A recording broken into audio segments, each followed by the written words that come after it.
Bonjour à tous, bienvenue pour ce webinaire. Nous sommes déjà une soixantaine en ligne et donc aujourd'hui on a la chance d'avoir deux chercheurs qui vont nous faire part vraiment de résultats de recherche qu'ils ont mis en place dans une très belle entreprise qu'on connaît très bien qui est Cliente d'Eloquent, qui s'appelle la Maïf. Et on va faire un webinaire qui est vraiment, je pense, au cœur de l'actualité avec l'engagement collaborateur dans le contexte actuel. Et là, le sujet, la thématique, ça va être l'engagement collaborateur au service de l'expérience client avec les stratégies à mettre en place. Et pour cela, en fait, j'aurai plusieurs intervenants de très haute qualité qui vont intervenir. Donc déjà, je remercie Mourad pour nous avoir accordé la chance d'organiser cette conférence. Mourad, je te laisse te présenter ainsi que nos deux intervenants chercheurs universitaires. Merci Frédéric. Bonjour à tous et à toutes. Donc, ravi de vous retrouver ce matin sur cette thématique donc de l'expérience client et de l'engagement collaborateur. Donc moi je suis Mourad Atarsa, je suis maître de conférence à l'Université de Versailles Saint-Quentin-en-Yvelines, à l'Institut supérieur de management, donc l'IAE de Versailles. Et donc j'ai la chance, l'honneur d'animer donc une chaire sur cette thématique de la qualité et de l'expérience client, donc qui est en partenariat avec la branche courrier-colis de la Poste, plus précisément la direction qualité et satisfaction client.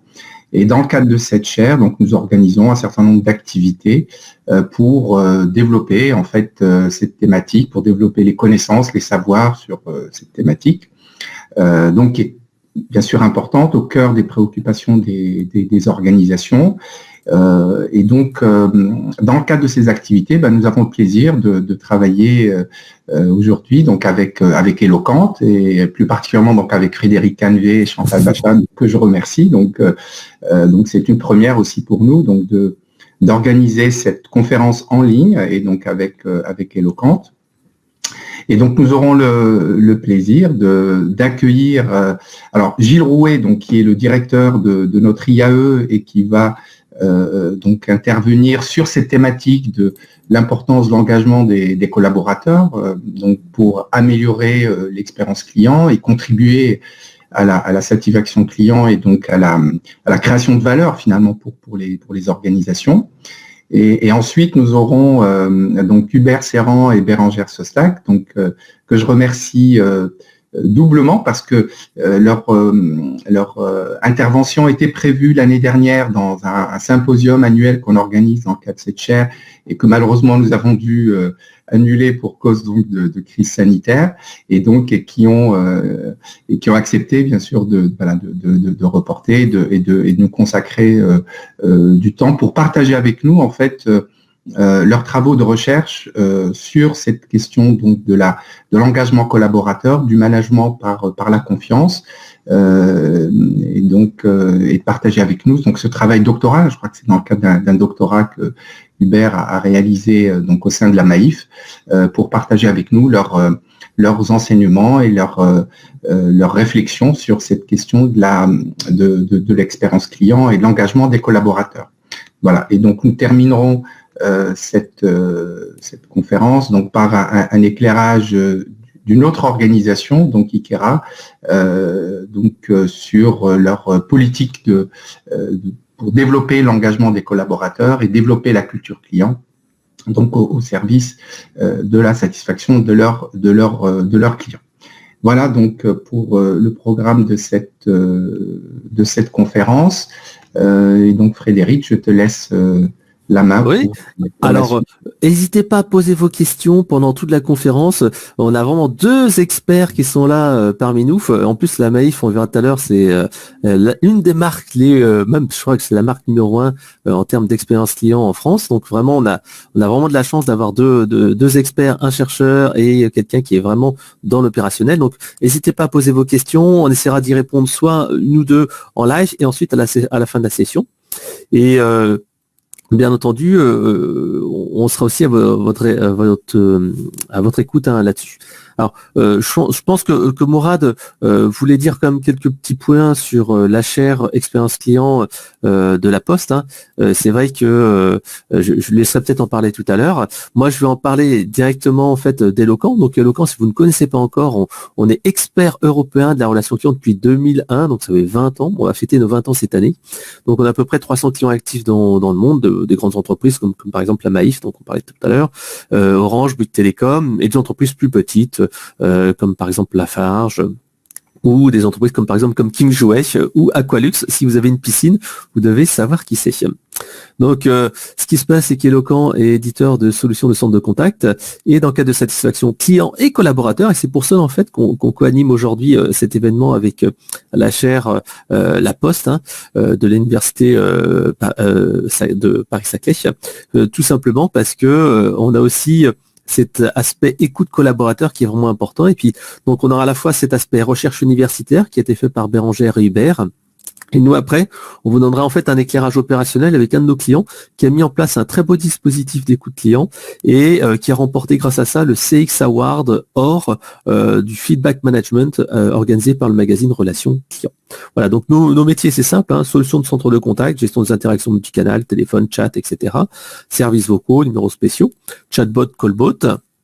Bien entendu, les enquêtes multicanaux, à la fois email, téléphone, enquête vocale, etc., la publication des avis et le monitoring du parcours client.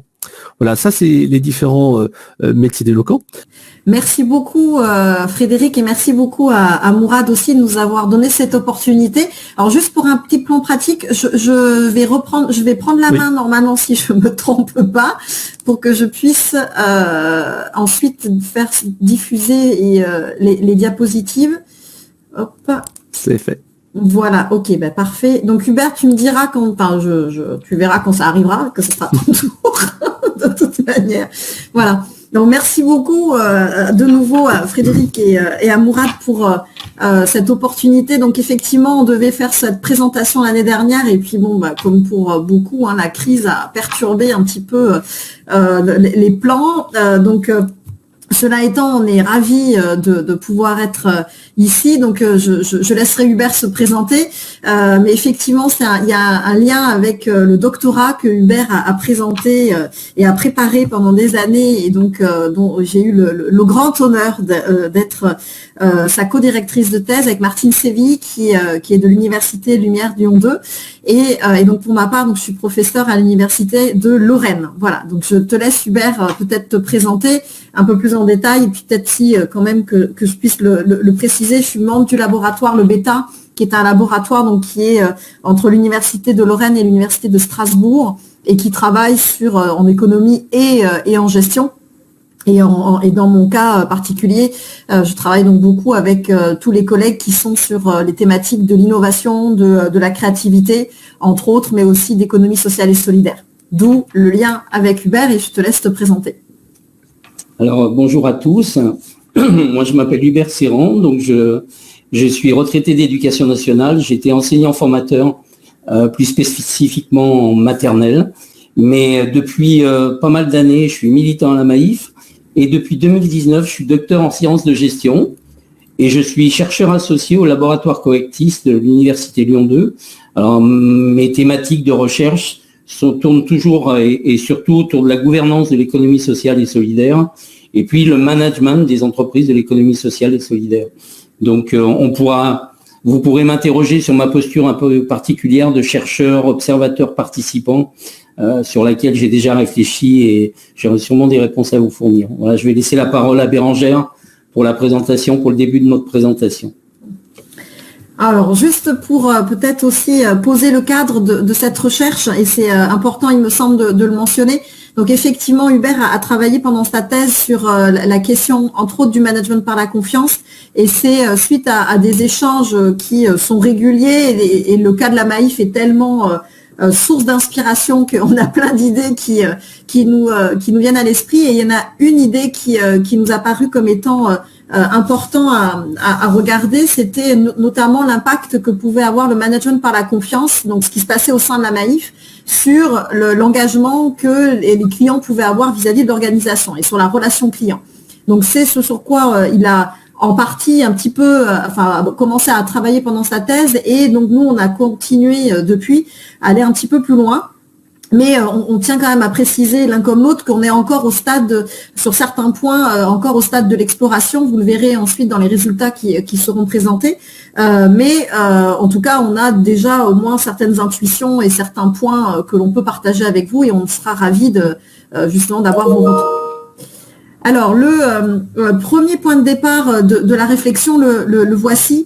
Donc, vous l'aurez compris, on a un travail là qui est orienté sur l'économie sociale et solidaire, puisque la MAIF est une organisation assez emblématique de l'économie sociale et solidaire. Et il nous semble important déjà de préciser le cadre de ce type d'organisation, qui sont atypiques quand même par rapport à la société en général. Alors, il y a généralement 3 grands critères qu'on regarde pour définir ce qu'est une organisation de l'ESS. Premièrement, ces organisations ont un objectif qui est dit social, qu'il va y avoir une volonté claire de pouvoir, en tout cas, répondre à un enjeu social et même sociétal. Le deuxième principe, c'est la gouvernance démocratique. Donc, un homme, une voix. Donc ça, c'est important puisque c'est quelque chose qui va être très décisionnaire. Enfin, en tout cas, quand il y a des prises de décision, justement, on est sur non pas une volonté de prendre uniquement l'avis d'actionnaires qui n'existent pas de toute manière dans ce type d'organisation, mais qui vont faire état de l'ensemble des gens qui vont voter pour prendre une décision. Et l'autre point qui est important, c'est la lucrativité limitée. Et dans ce cadre-là, on est alors sur le fait de dire qu'il s'agit d'organisations qui cherchent à ne pas forcément maximiser la profitabilité de leur activité, mais qui cherchent en tout cas à avoir une vision, une approche peut-être raisonnable de ce que pourrait être cette création de richesse. Et si création de richesse il y a, c'est au profit des parties prenantes. Il y a une autre caractéristique qui va être vraiment importante et sur laquelle donc on va nous s'attarder, c'est le fait que dans ces organisations, vous avez en fait 2 types de structures. De manière assez traditionnelle, dans les organisations, on a les salariés et puis on a tous les autres acteurs qui peuvent être extérieurs comme les clients. Là, dans le cas des organisations de l'ESS, vous avez une structure salariée, mais on a aussi une structure dite bénévole, une structure militante. Alors, on parle plutôt de militants au sein de la MAIF. Et on a ce qu'on appellera la structure plutôt politique. Et cette structure-là va notamment être issue des sociétaires, des membres, des acteurs qui vont profiter de l'activité de ces organisations et qui vont à un moment potentiellement être donc élus pour justement représenter les clients potentiels, par exemple les bénéficiaires, et qui vont pouvoir avoir une parole qui va être prise en considération au sein de l'organisation. Et c'est, alors pardonnez-moi, je voulais juste aller sur la diapositive qui suit. Ce que l'on peut noter là de manière plus particulière, c'est que quand on est donc dans ce type d'économie, ce type d'organisation, on a un statut un petit peu particulier de ce que l'on appellera ici un client. Alors on a volontairement mis des guillemets à ce terme parce que effectivement, alors certes ce sont des clients, mais il peut y avoir aussi de manière beaucoup plus simple d'autres rôles de ce client et d'autres noms comme un bénéficiaire par exemple ou un usager potentiellement. Donc on a un statut qui est multiple pour ce client. D'abord, il est utilisateur. Bon, ça c'est assez logique. Il est là, il achète un service, il profite d'un service ou d'un produit, donc il est l'utilisateur. Mais, et c'est là où nous, ça nous a interrogés et qu'on a voulu aller plus loin donc dans le cadre de notre recherche, on sait que ce client peut être aussi un acteur de la conception même de ce service. Alors, comment il peut être cet acteur? De 3 manières assez classiques. C'est que déjà, il peut voter en assemblée générale, c'est-à-dire qu'il va pouvoir dire s'il est d'accord ou pas d'accord avec certaines décisions qui auraient pu être proposées par la direction. Ensuite, ce client peut être élu par les autres sociétaires. Donc c'est aussi un rôle de porte-parole qui est loin d'être anodin et qui fait on comprend là qu'il y a un lien privilégié qui va se nouer entre ces clients, ces utilisateurs et ces autres personnes extérieures d'habitude à l'organisation et l'organisation elle-même. Et puis, troisième rôle que Hubert dont il peut vous parler, puisqu'il est lui-même, de toute façon, il a occupé tous les statuts, pourra vous en parler juste après. Mais effectivement, on peut avoir un client qui peut être engagé dans des actions bénévoles ou militantes, c'est-à-dire qu'ils vont essayer de défendre un certain point de vue, ou ils vont s'engager à faire avancer certains sujets de société qui leur paraissent importants. Donc ce client-là, en économie sociale et solidaire, a déjà un statut un petit peu particulier qui, on le voit, ne serait-ce que par sa position, est déjà dans une relation privilégiée avec l'organisation.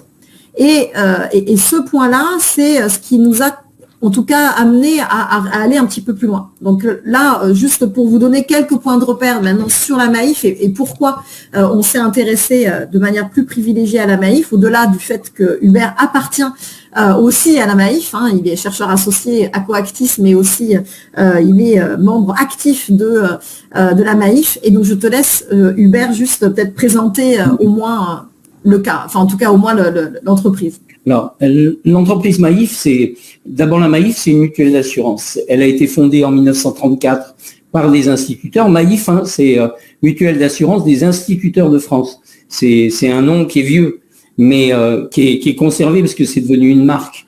C'est devenu quelque chose qu'on peut pas modifier très facilement. Les chiffres 2020 qu'on vous a mis sur ces diapositives sont des chiffres qui montrent disons l'importance relative de la mutuelle dans le monde assurantiel français. C'est pas la compagnie d'assurance la plus importante du territoire, c'est pas la plus petite non plus.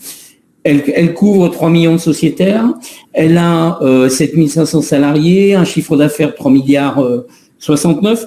Alors, chiffre d'affaires qui est constitué presque la plupart du temps de ce qu'on appelle l'assurance IARD, c'est-à-dire incendie, accident, risque divers, pour les 4/5e, et puis il y a un 5e qui est constitué de l'assurance vie.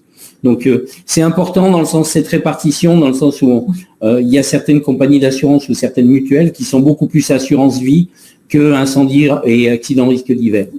Le point également qui est dont Bérangère faisait l'écho tout à l'heure, c'est celle de la place des sociétaires, des clients. Alors des sociétaires à la Maïf, ces sociétaires, ce sont des sociétaires qui sont élus, il y a 21 sociétaires qui sont élus administrateurs.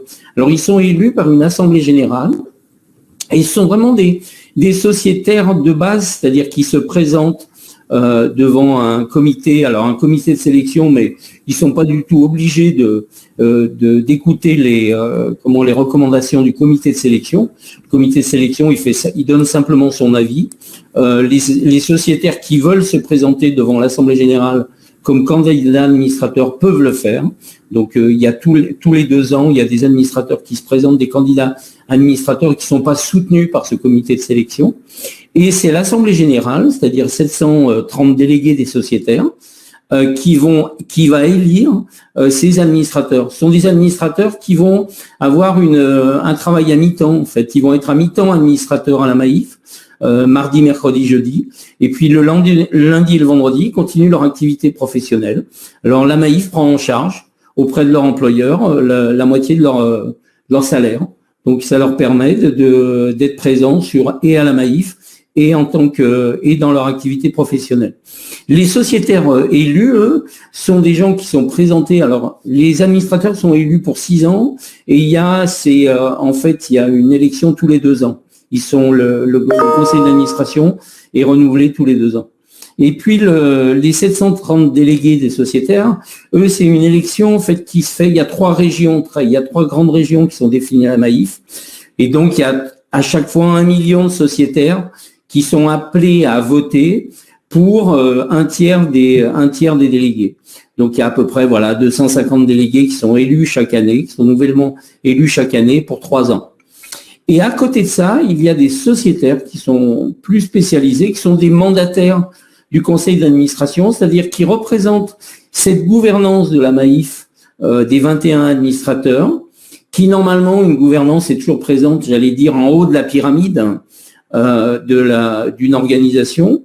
Et ben ces 650 sociétaires sont mandatés par le conseil d'administration pour veiller au respect de la stratégie et de la politique de la Maïf, mais de manière opérationnelle, c'est-à-dire qu'ils sont présents tous les jours sur les sites qui sont ouverts par la Maïf, qu'on appelle des délégations. Donc il y a 150 délégations à peu près en France. Et ces mandataires du conseil d'administration sont présents tous les jours.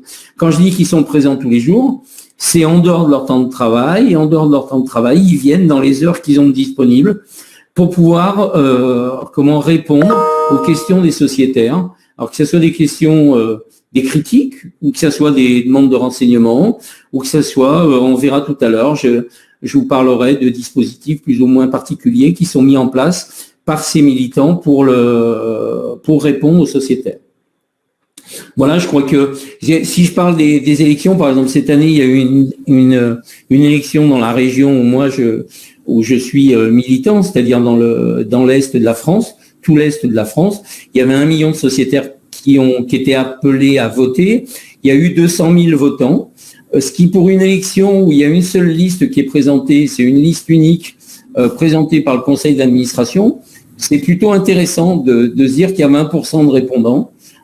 C'est quelque chose dans le cadre d'une relation avec les clients. Il y a 20%, il y a 200 000 personnes qui ont fait l'effort de dire oui à la liste qui était présentée par le conseil d'administration, ce qui démontre en fait un attachement à l'organisation qui va plus loin que simplement la consommation de produits d'assurance.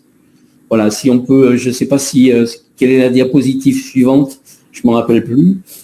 Alors, juste peut-être pour rebondir sur ce que tu viens de dire, et puis comme ça tu pourras après le développer plus précisément dans le cas de la Maïf, c'est que là, comme Hubert vient de vous l'indiquer, il y a un attachement particulier quelque part que l'on perçoit au niveau de la Maïf entre les sociétaires ou ce qu'on appellera les clients, et qui finalement de manière assez claire, on voit bien qu'il y a une gestion de la relation avec ces sociétaires qui, a priori, semble bien fonctionner. On le verra par la suite, mais effectivement, la Maïf est très très bien classée dans la relation client.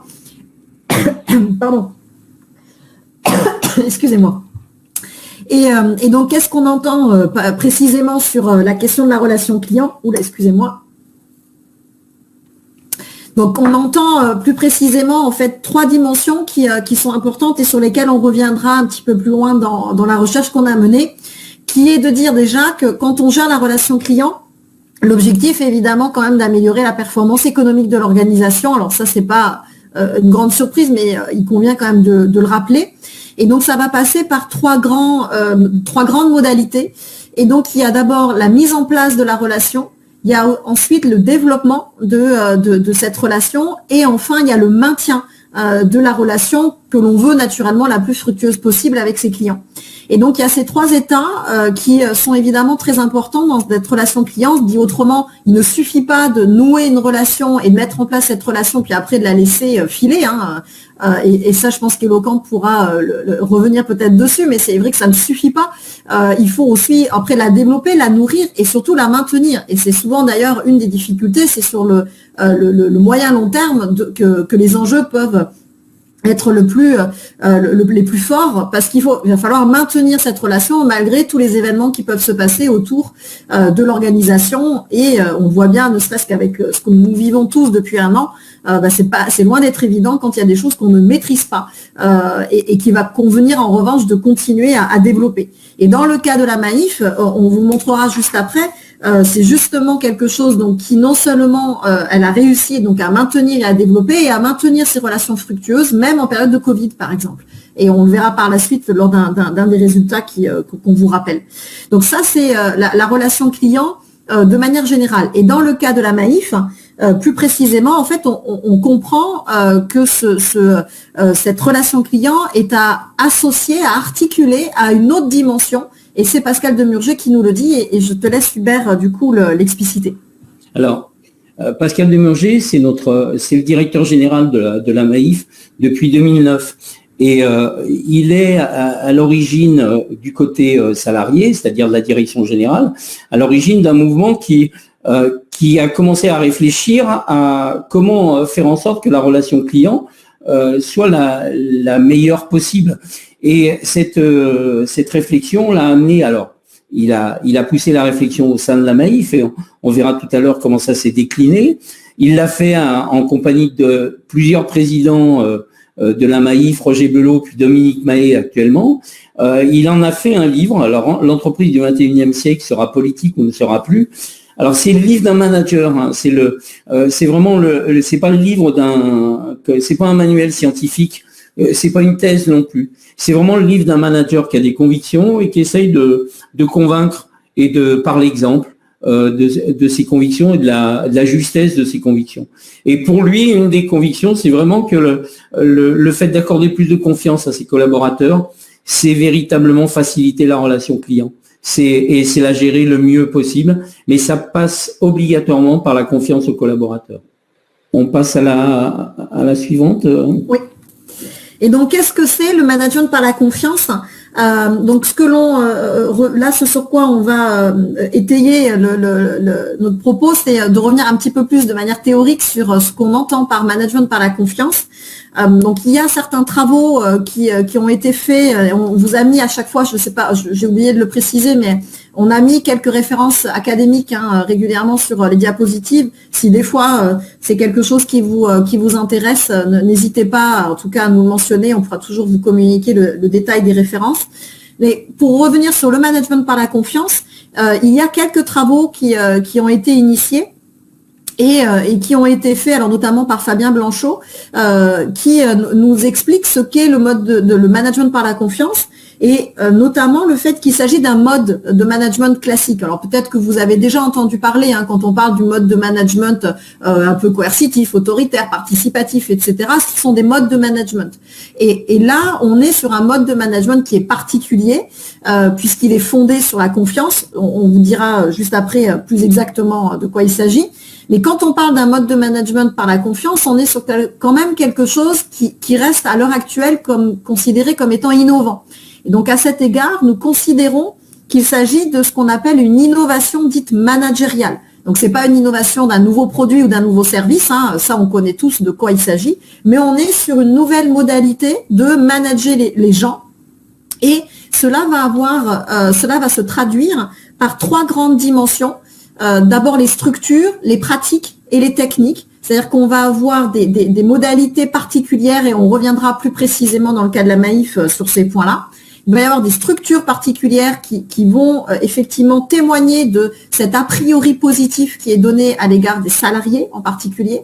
Il y aura des pratiques et aussi des techniques et des outils qui peuvent être mis en place et qui vont vraiment s'appuyer sur ce que l'on vous indique ici sur la diapositive, qu'il y a un a priori positif de confiance à l'égard des salariés, mais qu'il y a également une grande autonomie qui est donnée aux salariés avec ce qui va de pair, enfin en tout cas l'impact que cela a, c'est le contrôle réduit. Donc quand on parle de management, vous avez généralement les 4 processus qu'on vous a mis là en parenthèse, qui sont d'une part la finalisation, l'organisation, l'animation et d'autre part le contrôle que l'on met un petit peu en bout de chaîne. Et ces 4 processus-là de management sont vus de manière un petit peu particulière quand on est en management par la confiance, puisqu'on va avoir cet a priori positif sur les salariés.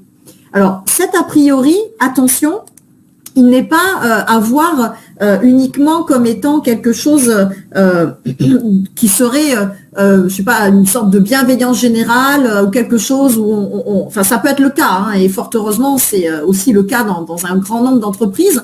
Mais en fait, il y a quand même 2 dimensions dans cette approche de ce qu'on peut appeler la confiance, qui peut être effectivement plutôt affective, où on va ici mettre l'accent sur, effectivement, on a une ouverture d'esprit, on a une volonté, une disponibilité qui est beaucoup plus apportée aux salariés, mais on a aussi une dimension qui est calculée. C'est-à-dire qu'on peut très bien aussi se dire, je mets en place un mode de management par la confiance parce que j'ai bien conscience, par un calcul, que j'ai tout intérêt à le faire.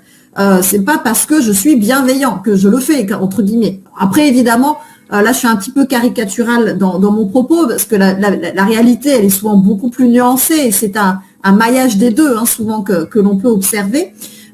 Et donc, on va avoir effectivement cette double dimension qui va être importante et qui va avoir un impact sur la manière dont on va gérer l'organisation. Donc ça, c'est tout ce qui va nous amener en fait à la question que l'on s'est posée et qui donc a donné naissance ensuite à la recherche que nous sommes en train de mener. Alors, vous m'excusez, j'habite à côté d'une église et donc l'église sonne pour le moment, ça va s'arrêter. Alors, la question qu'on s'est posée, la voici. Alors, on vous l'a représentée de manière un petit peu visuelle pour vous aider à saisir notre raisonnement. C'est que on s'est dit, voilà, si on met un management par la confiance dans une organisation, donc on est au sein de l'organisation, on est avec nos collaborateurs, quel peut être l'impact que cela peut avoir sur la relation client, donc sur la création de la relation, son développement et son maintien. Donc là, les 3 dimensions dont on parlait tout à l'heure. Et notre questionnement, on l'a formulé comme suit. Quel est l'impact d'un management par la confiance vu comme une innovation managériale sur la relation client dans une organisation de l'ESS telle que la Maïf? Donc vous l'aurez compris, hein, si on vous parle régulièrement là jusqu'à présent de la Maïf, c'est que ça a été notre cas d'étude et ça reste encore notre cas d'étude puisqu'effectivement ce travail est encore en train d'être développé et donc on n'a pas totalement abouti encore à nos résultats. On ne va pas vous cacher que la crise n'a pas facilité tout le travail qu'on voulait faire, mais enfin en tout cas on est toujours en train de parfaire notre propos.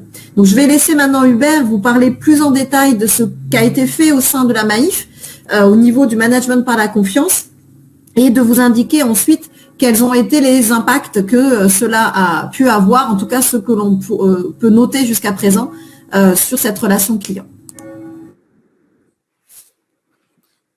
Alors, sur le management par la confiance, à la Maïf, on est sur, et je reprends bien par rapport à la définition qu'a donné Bérangère tout à l'heure du management par la confiance, selon le cadre de l'innovation managériale. C'est-à-dire, on est sur des structures qui se mettent en place, sur des pratiques nouvelles et sur des techniques nouvelles.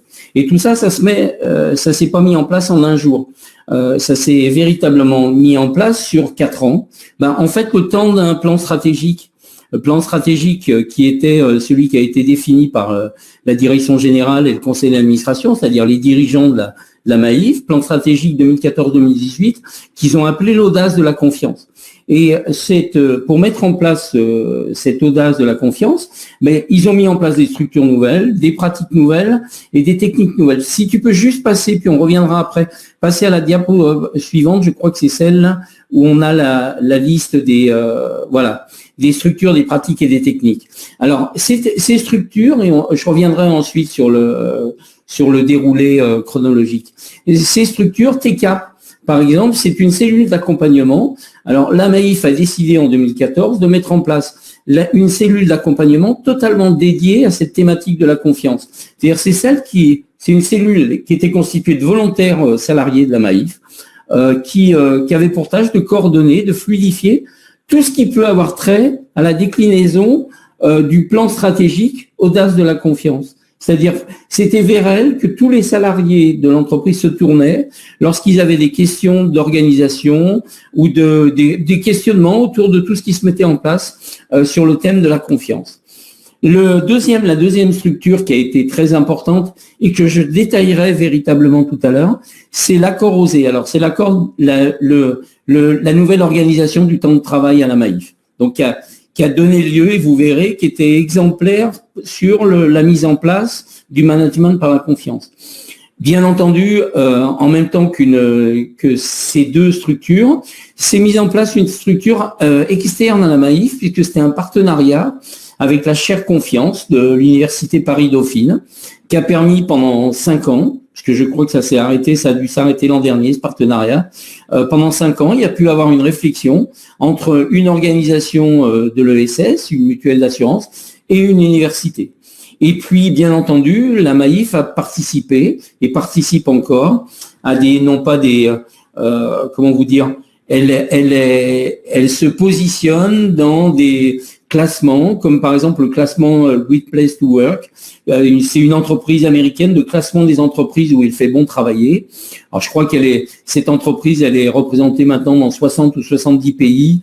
Et bien entendu, il y a un classement européen, il y a un classement français. Et la Maïf essaye de se positionner là-dedans. Dans les pratiques nouvelles que la Maïf a mises en place, elle a mis en place ce qui a été appelé des journées stratégie. Alors, il y en a eu 5 dans le cadre du développement de la déclinaison du plan stratégique. Ça a eu lieu à Marseille, à Montpellier, à Nantes. C'est des journées où la direction générale complète se déplaçait et était interpellée alors à chaque fois, il y avait 200, 250 participants, organisés soit en plénière, soit en groupe de travail, et où pendant une journée, les dirigeants étaient là pour répondre aux questions et aux remarques et prendre en compte les remarques des participants. Ça, c'était les journées stratégie. Les marchés aux initiatives. Les marchés aux initiatives, il y en a eu de nombreuses. Il y a eu 7 ou 8 marchés aux initiatives qui ont été organisés pendant cette période. Et c'était des activités, c'est 20 personnes. C'est en fait une vingtaine d'ateliers qui se réunissent où c'est des gens qui vont faire des propositions d'innovation dans le cadre de leur métier. Il va y avoir des visiteurs qui vont adhérer, qui vont acheter ces propositions, ces innovations, et qui vont revenir dans leur service, dans leur activité, et qui vont essayer de les mettre en place, et qui ensuite diront si ça fonctionne pas. Ça, c'est une façon de pratiquer l'assurance ou de pratiquer les activités au travail qui était innovante. Et puis, bien entendu, il y a eu un plan d'accompagnement managérial, parce que souvent, on n'en parle pas, mais quand on met en place un management par la confiance, les plus perturbés sont les managers, parce que tout d'un coup, on remet en cause un statut, une posture, des démarches qui étaient acquises depuis pas mal de temps. Et là, on leur dit, non, c'est plus ça qu'il faut faire. Et ces managers ont été, on ne cache pas, il y a eu une déstabilisation, il y a eu un plan d'accompagnement managérial, ce qu'on a appelé même permettre aux managers de pouvoir accomplir leur mission. Alors, ce plan d'accompagnement managérial, c'était un accompagnement individualisé. C'était de l'auto-positionnement. Alors, il y a eu des groupes de managers qui avaient défini 8 repères, on va dire, pour savoir ce que c'était que le management, manager par la confiance. Et chaque manager avait la possibilité de s'auto-positionner et de pouvoir se faire aider dans les points, dans les repères qui lui paraissaient un peu fragiles et qui le mettaient en difficulté dans ses accompagnements d'équipe. Et puis, il y a des techniques. Alors, les techniques, le lab agilité, technique d'animation de groupe, on va dire, d'animation d'équipe. Des gens viennent avec des questions. Et puis, il y a une équipe intermédiaire qui organise la rencontre entre ceux qui questionnent et ceux qui sont concernés par cette question et qui peuvent amener des réponses. Et c'est quelque chose qui permet d'avoir des réponses qui sont adaptées aux usagers même des questions. Et on est bien en train de parler d'activités salariées, d'activités dans le cadre du travail. Et c'est véritablement, ça permet d'avoir des réponses complètement, j'allais dire, contextualisées au site et à l'entreprise dans laquelle on est. Et puis, il y a des explorations qui ont été mises en place. Alors, des explorations, il fallait que les gens qui étaient volontaires pour aller dans d'autres entreprises qui elles-mêmes étaient volontaires pour accueillir des salariés Maïf, pour voir comment on était managé, comment le travail s'organisait dans ces autres entreprises. Et ces explorations ont permis, je crois qu'il y a 250 personnes qui ont pu aller, 250 salariés et militants, qu'on peut aller voir dans d'autres entreprises, comment le salarié, comment le bénévole était considéré. Bénévole, si dans les entreprises où ils allaient, il y en avait, mais il n'y en avait pas obligatoirement, parce qu'il y avait beaucoup d'entreprises qui n'avaient que des salariés. Comment il était géré, comment il était managé, comment l'organisation mettait en place de nouveaux processus et choses comme ça.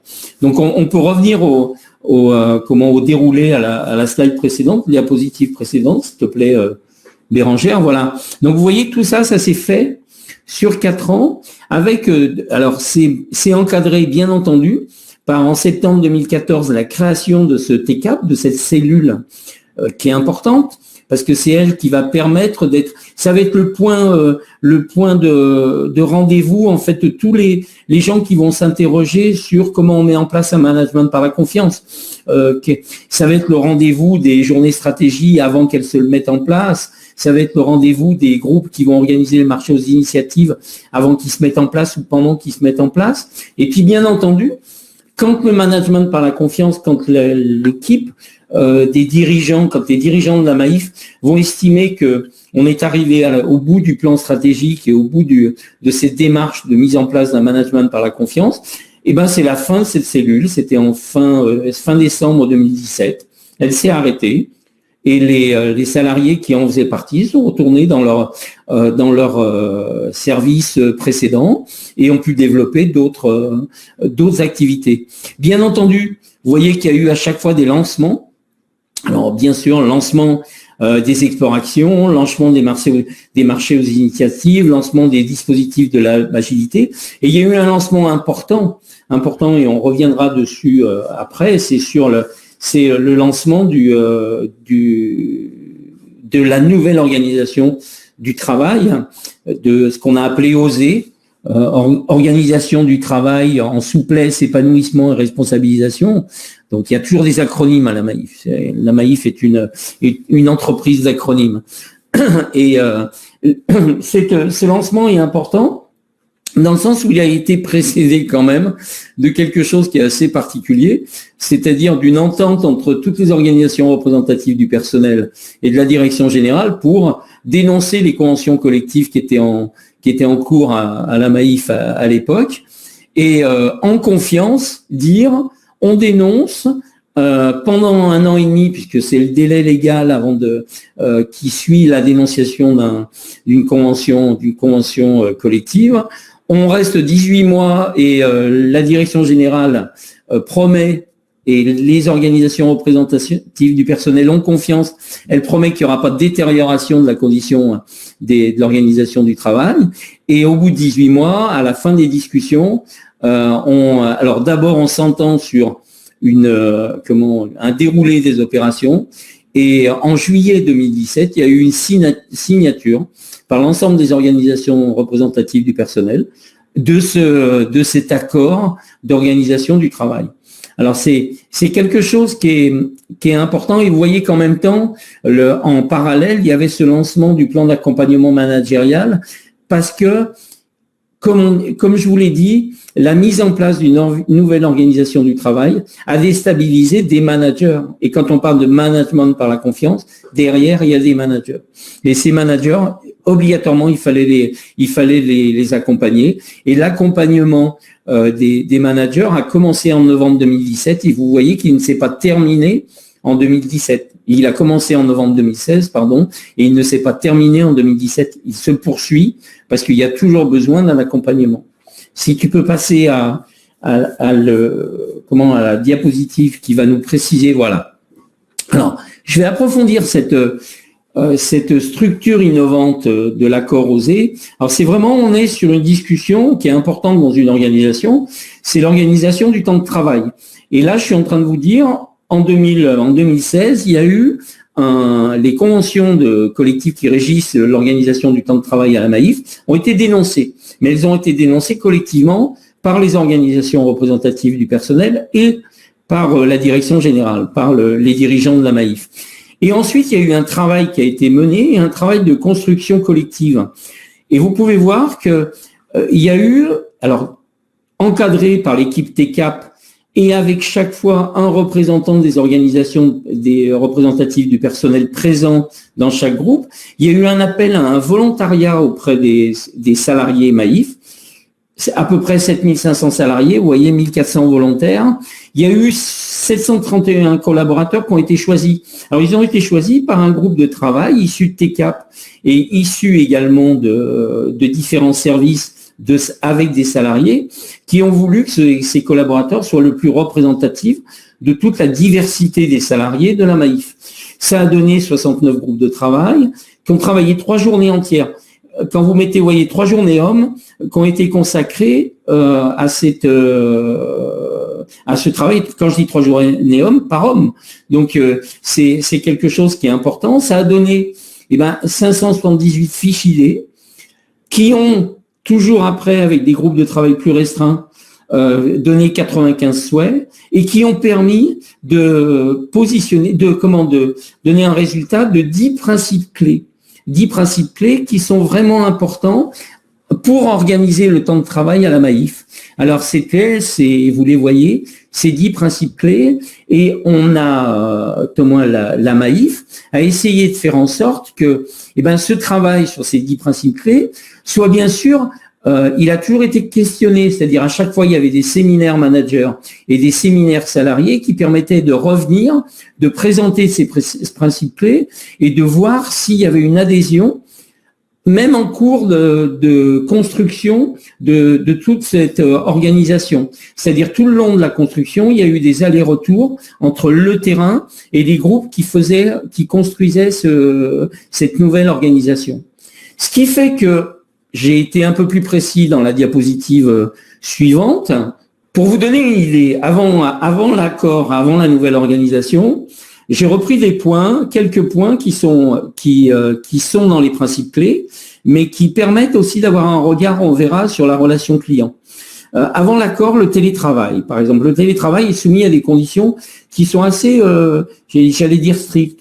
Ça dépend du nombre d'enfants, ça dépend de son éloignement de son domicile par rapport à son lieu de travail, ça dépend de son ancienneté, ça dépend de son service, ça dépend de beaucoup de choses. Après l'accord, le télétravail est accordé aux personnes qui le demandent dans un respect en fait d'une présence, c'est-à-dire on peut être 2 à 3 jours en télétravail et puis on doit être 2 jours en permanence, c'est-à-dire en présentiel sur le site Maïf dans lequel on travaille.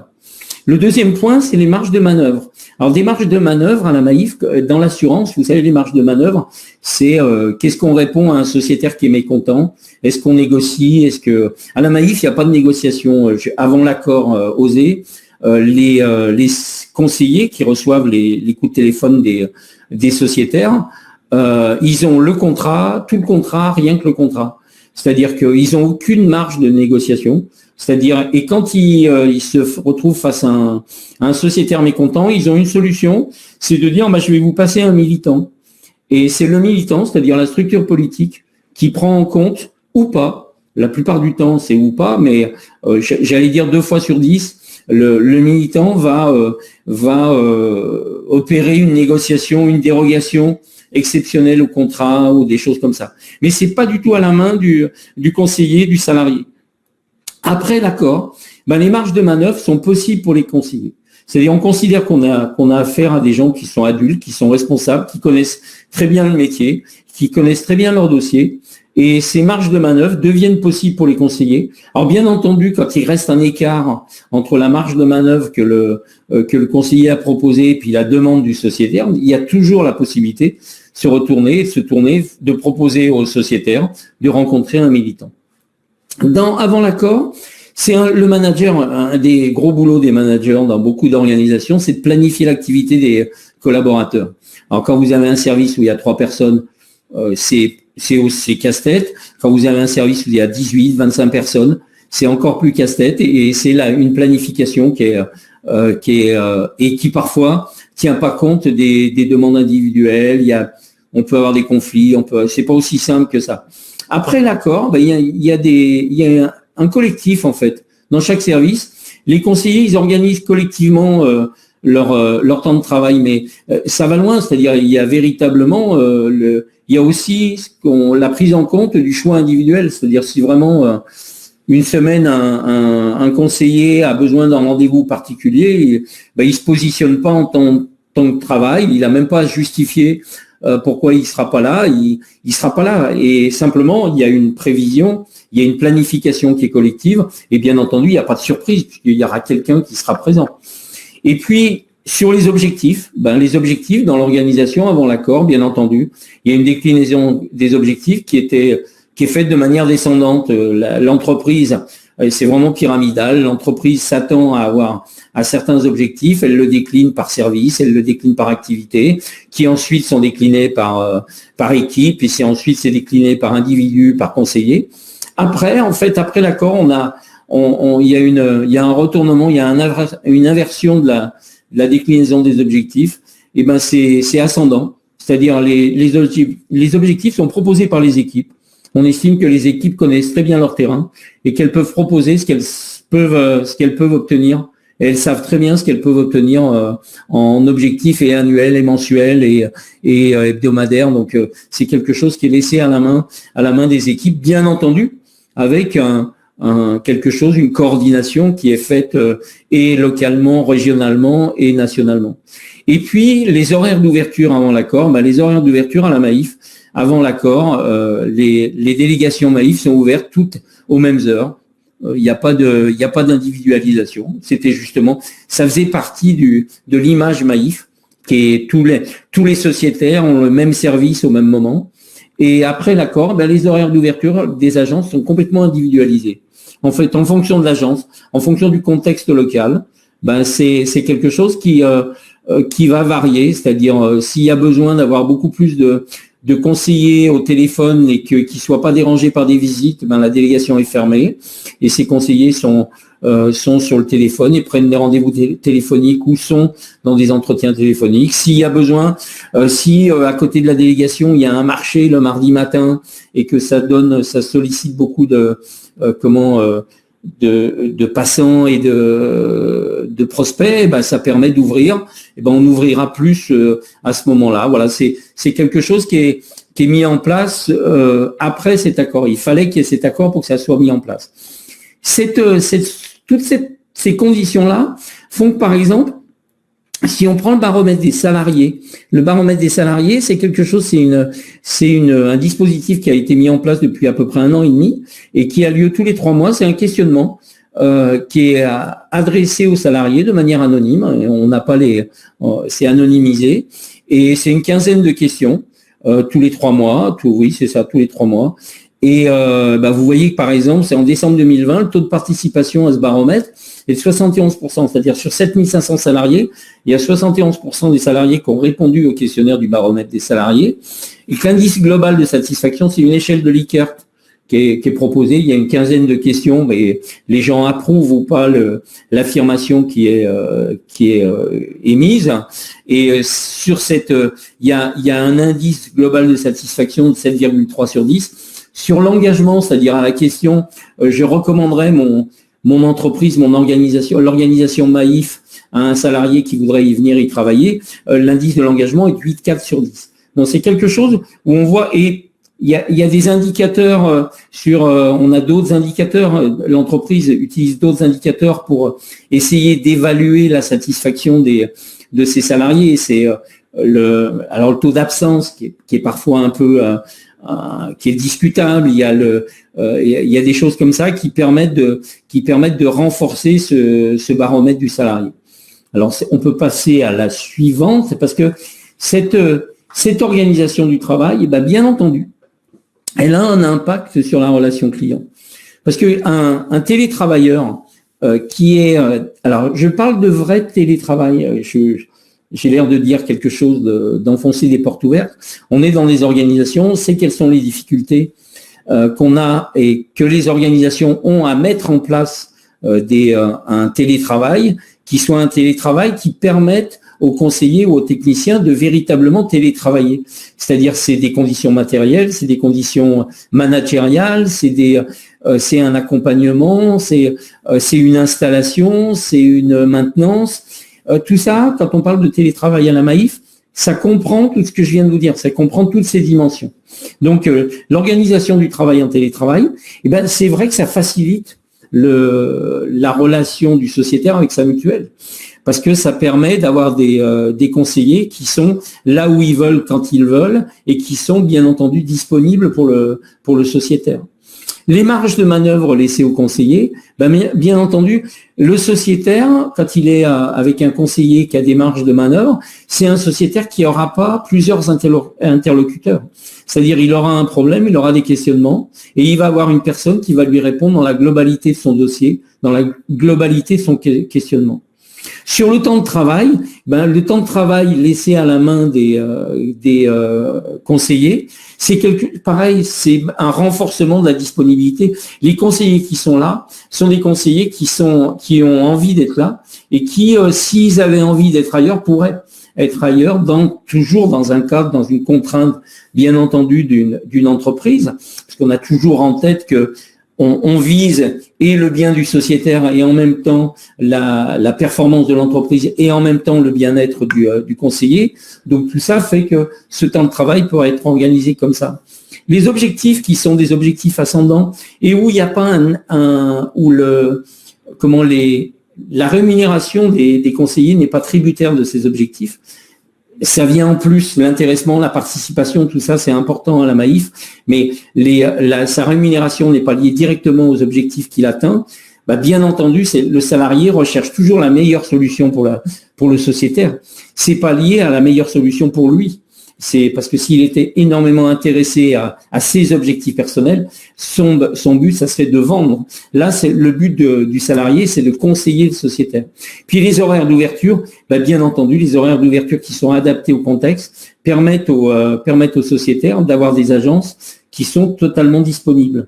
Donc on est sur quelque chose on part d'une organisation du travail et on s'aperçoit qu'on arrive à une amélioration de la relation client. Comme on voulait. Il y a véritablement un impact de l'organisation du travail sur la relation client au sein de la Maïf. Et on voit sur la diapositive suivante, on voit des résultats. C'est-à-dire en 2020, qui n'est pas une année, c'est pas l'année la plus, la plus jolie, la plus agréable pour les organisations, pour n'importe quelle organisation qui est dans un milieu concurrentiel. On a à la Maïf un solde net sociétarial de 66 000 sociétaires. Alors, il faut vous dire que le monde de l'assurance, c'est un monde complètement à maturité. C'est-à-dire, quand vous prenez un sociétaire, c'est que vous l'avez pris à quelqu'un d'autre. C'est pas un sociétaire qui est arrivé de nulle part, qui n'avait pas d'assurance avant et qui tout d'un coup se met à avoir une assurance. C'est pas ça. C'est le fait on prend chez les concurrents. Et on prend dans un monde qui est vraiment à maturité. On a un solde net de 66 000 sociétaires. Ça veut dire à peu près, comme on a un taux de départ à la Maïf de 4%, 4-5%, qui est un taux assez faible, ça veut dire qu'en 2020, il y a à peu près 140 000 sociétaires qui sont partis de la Maïf, pour X raisons, et puis qu'il y en a 200 000, il y a 200 000 prospects qui sont arrivés à la Maïf. Donc ça fait à peu près 66 000 sociétaires supplémentaires. Je vous ai mis le résultat du 65 000 sociétaires contactés lors d'un entretien d'adhésion. C'est un dispositif qui est très particulier à la Maïf. On a parlé de cette structure bénévole, de cette structure militante qui est présente sur le terrain opérationnel. Elle est présente par exemple au moment des adhésions, quand un prospect adhère à la Maïf par téléphone. Alors elle est présente que sur la boucle téléphonique, cette structure militante. Quand un prospect adhère au téléphone, il va y avoir une adhésion qui va être faite par un conseiller sur tout ce qui est technique. Et l'adhésion va se finaliser par un entretien qu'on va qualifier de politique. C'est-à-dire que il va avoir un entretien, le sociétaire, le nouveau sociétaire, va avoir un entretien avec un militant de la Maïf qui va lui rappeler en fait les principes de la mutuelle, ce que vous a rappelé Bérangère au début de notre présentation, c'est-à-dire les principes de l'économie sociale et solidaire, la lucrativité limitée, le fonctionnement démocratique, des choses comme ça, et en plus échanger avec lui sur ce qu'il sait de la Maïf, ce qu'il connaît de la Maïf et qu'est-ce que pourraient être ses relations dans le futur avec la Maïf.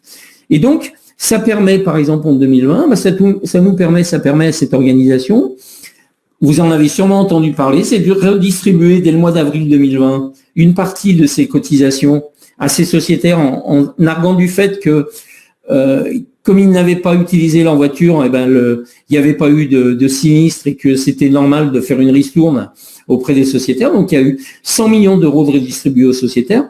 et avec une entreprise qui annonce quand même un résultat net de 36 millions d'euros. Et toujours en 2020 ou en 2021, mais en 2020 ça a été identique, dans le cadre de la relation client, si on regarde la relation client, il y a des organisations, il y a des instituts qui font des classements. Et la Maïf, pour la 17e année consécutive, elle est numéro 1 de la relation client dans le secteur, dans la catégorie assurance, et elle est aussi numéro 1, toutes catégories confondues, pour la relation client. Donc je veux dire, c'est quelque chose qui nous paraît important. C'est un constat.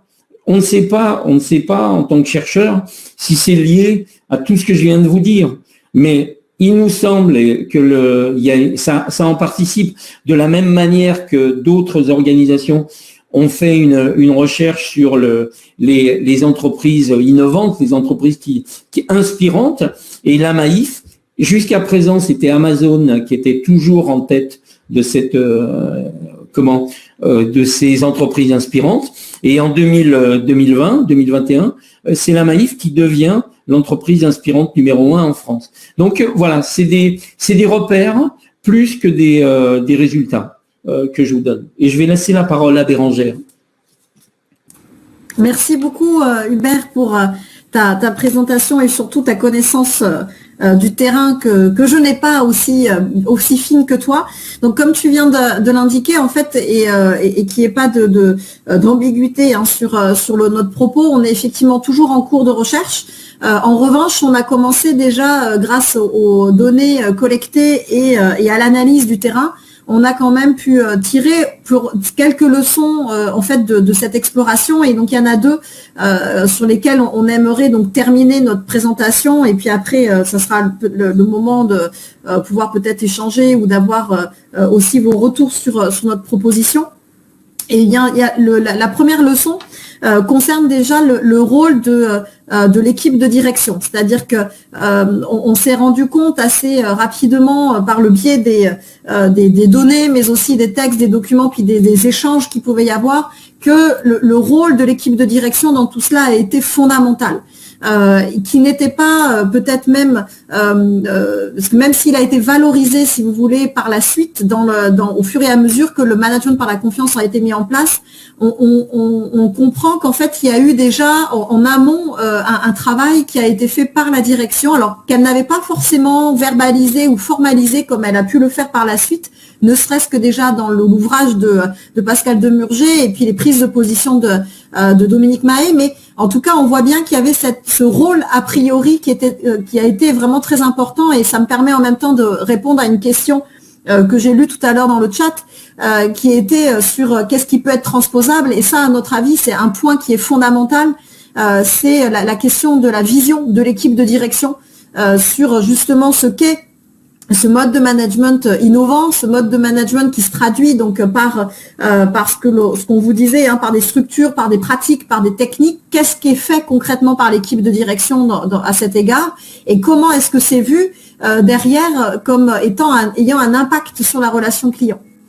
La deuxième leçon sur laquelle on voulait peut-être rebondir aussi, c'était sur cette question de l'engagement des salariés et des militants. Alors, sur la question de l'engagement, j'allais dire que dans la mesure où des militants sont militants, eh bien effectivement c'est évidemment important qu'ils soient engagés, sinon ils ne seraient pas militants, on le comprend bien. Mais il y a quand même cette notion d'engagement aussi de la part des salariés qui va être très important. Et dans les chiffres que tout à l'heure Hubert mentionnait, qui était le baromètre des salariés, donc c'est pas le NPS, pour quelqu'un qui a fait une remarque, c'est pas du tout le NPS dont on parlait, mais le baromètre au niveau des salariés, on n'est pas au niveau des clients. Et bien effectivement, il y a eu un engagement qui a été très fort de la part des salariés dans les dispositifs qui ont été mis en place. Et tout cela nous amène, pour terminer, à quelques éléments de discussion et de perspective que l'on souhaite poursuivre. Et évidemment, si vous avez des suggestions ou des choses qui vous viennent à l'esprit compte tenu de votre propre expérience, nous en serions ravis de pouvoir le prendre en considération. Donc, vous vous souvenez du petit schéma qu'on vous a présenté tout à l'heure sur la question de recherche. En fait, là, ce que l'on a voulu mettre, et c'est ce qui est en bleu, hein, ça fait écho à ce que je viens de vous mentionner juste précédemment, eh bien, c'est peut-être d'être beaucoup plus fin dans ce que l'on peut dire. C'est-à-dire que est-ce que le management par la confiance a un impact sur la relation client, donc sur la création, son développement et son maintien? De ce qu'on constate, oui, ça a un impact, mais il y a quand même des conditions qu'il faut certainement rajouter et qu'il faut prendre en considération. Donc d'une part cette vision initiale et d'autre part cet engagement que l'on met comme étant une variable intermédiaire entre les deux. Alors sur la question de l'engagement, on revient quand même sur une nuance qui est de taille. C'est que on peut être engagé, vous savez, pour son travail, comme on peut être engagé pour son organisation, ou on peut être engagé pour les deux. C'est pas tout à fait la même chose. On peut être dans une organisation vis-à-vis de laquelle on n'est pas hyper engagé. En revanche, on adore notre travail et on va tout faire pour que notre travail, par exemple, puisse se développer et se réaliser d'une bonne manière. C'est ce qu'on a pu constater d'ailleurs dans le secteur de la santé avec la crise que l'on a pu avoir. Hein. Il n'y avait pas forcément des fois un gros engagement sur l'organisation de l'hôpital ou des cliniques. En revanche, les soignants étaient très engagés dans leur travail. Et c'est ce qui a permis d'ailleurs à ces individus à être aussi efficaces dans le travail qu'ils ont pu faire pendant la crise et qu'ils continuent à faire. Donc là, la première question et la première perspective qu'on souhaite explorer, c'est vraiment d'essayer de mieux prendre en considération ces deux dimensions de l'engagement et de voir dans quelle mesure elles vont avoir un impact sur, in fine, la relation client. Donc les trois aspects, hein, les trois moyens dont on a déjà parlé. Et puis sur cette vision de l'équipe, il y a quand même une notion qui est ici, qui a été indiquée à un moment par Hubert à travers la chronologie qu'il vous a proposée, c'est qu'il y a la notion du temps qu'il faut jamais négliger. C'est-à-dire que là, ce qu'on vous présente, c'est évidemment un état des lieux aujourd'hui, en 2021, sauf que vous comprenez bien que ça fait à minima déjà 7 ans que ce management par la confiance a été initié. Et ce que l'on comprend, c'est que cette vision a été antérieure en fait à tout cela. Donc c'est qu'il y a du temps qui passe. Et donc là, la question que l'on aimerait vraiment aller explorer un petit peu plus, c'est comment on intègre cette notion du temps, cette temporalité, pour justement essayer de pouvoir mettre en place, développer et maintenir ces relations clients quand on sait très bien que certaines entreprises vont avoir besoin de cette relation client pour durer dans le temps. Donc il peut y avoir un conflit de temporalité entre ces exigences un peu court-termistes que l'on peut avoir d'une part, et puis d'autre part sur cette vision qui, elle, va s'inscrire dans une temporalité qui est beaucoup plus longue que cette exigence de court-termisme que l'on peut avoir notamment quand on parle de performance économique.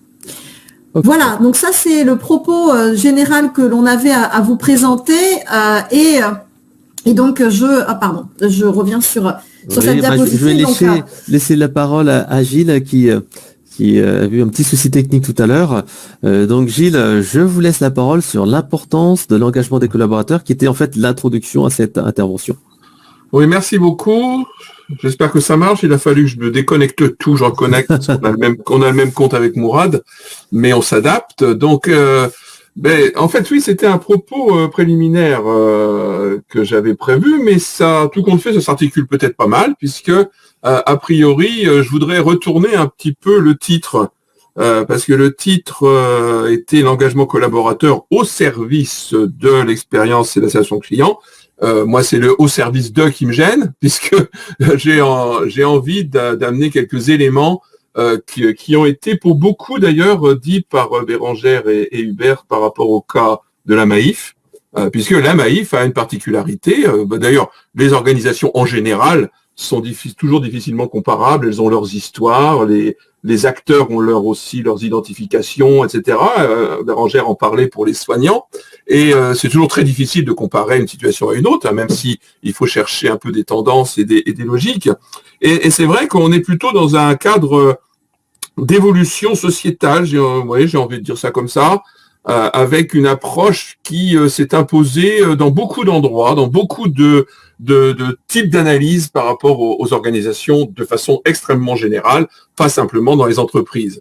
Et si on part tout simplement de cette approche très générale dans laquelle on se situe, les acteurs, les bénéficiaires, les stakeholders, comme on dit souvent, hein, la théorie des parties prenantes étant maintenant un des fondements des sciences des orgas et du management, on s'intéresse un petit peu à aller un petit peu plus au fond de leur expérience, des processus qui les concernent, des produits, des politiques, etc., etc. Et tout ça, ça procède de changements de pratique, de changements de logique, de changements de démarche. Alors effectivement, il y a historiquement une liaison entre l'expérience client et l'expérience collaborateur, pour faire court. Hein, je vais être assez court. Il y a une liaison historique, puisque c'est vrai que quand on reprend un peu l'histoire de ce qui a été écrit sur le sujet, moi j'ai quand même l'impression qu'on a commencé déjà à travailler sur l'expérience client, et puis à s'apercevoir que effectivement l'expérience collaborateur, même si on peut considérer qu'on revisite quelque chose de déjà bien connu, il n'empêche qu'en reprenant la même terminologie, que ce soit en anglais ou en français d'ailleurs, on a cette liaison qui s'est faite. D'ailleurs, c'est pas par hasard que vous avez mis au service de, puisque les objectifs de l'organisation restent, comme il a été dit tout à l'heure, restent quand même très souvent orientés sur les services, sur les clients, etc. Alors, tout ça, c'est une affaire un peu plus compliquée quand on creuse un petit peu, ce qui est, moi, mon intérêt, puisque je m'intéresse plus au management public en général. D'ailleurs, c'est une des raisons pour lesquelles la Poste nous a beaucoup intéressés, avec les missions de service public de la Poste et le contrat entreprise. Tout ça, c'est un problème souvent qu'on qualifie de valeur, pour simplifier. En ce qui me concerne, moi, je suis plutôt un adepte de l'analyse de l'évolution des hiérarchies des valeurs, et non pas des valeurs elles-mêmes. Je pense que les valeurs bougent pas beaucoup, en fin de compte. Ce qui bouge chez nos contemporains, chez nous-mêmes, d'ailleurs au cours de notre vie, dans les sociétés, etc., voire dans les cultures, pourquoi pas, c'est la hiérarchie de ces valeurs. Et c'est vrai aussi qu'on a un certain nombre de travaux qui nous amènent à réfléchir aux usages du digital, beaucoup de travaux, soit technophobes, soit technocentrés, donc moi je me situe un petit peu entre les deux, nous disent que le digital, c'est le nirvana de la connaissance à la fois des clients et des salariés. Bon, on peut être dubitatif quand même. Et puis de l'autre côté, il y a aussi toute une tendance un peu de refus, de critique, de refus d'un Big Brother, voire du complotisme, etc. là-dedans. Il est évident qu'on est aussi dans un environnement digital avec une facilité de travailler sur des données, à condition tout simplement de les laisser en tant que données, en tant qu'indication. Et en essayant de qualifier les choses. Ça a été dit un petit peu d'ailleurs dans la Maïf par rapport au cas qui est prévu. Et puis il y a une autre aussi évolution de la hiérarchie des valeurs qui est très importante, c'était cette fameuse inclusion.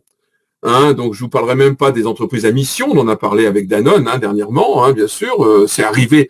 C'est bien d'ailleurs parce que le cas de l'éviction du PDG nous a amené à discuter dans la presse de ce que c'est qu'une entreprise à mission. Moi, je trouve ça pas mal, quand même, qu'on finisse par en parler. Et donc, également de cette logique inclusive qui, en France, arrive après toute une histoire de lutte contre l'exclusion, ce qui n'est pas le cas dans d'autres pays, et effectivement, qui correspondent bien à des manifestations de la réalisation de cette évolution de la hiérarchie des valeurs.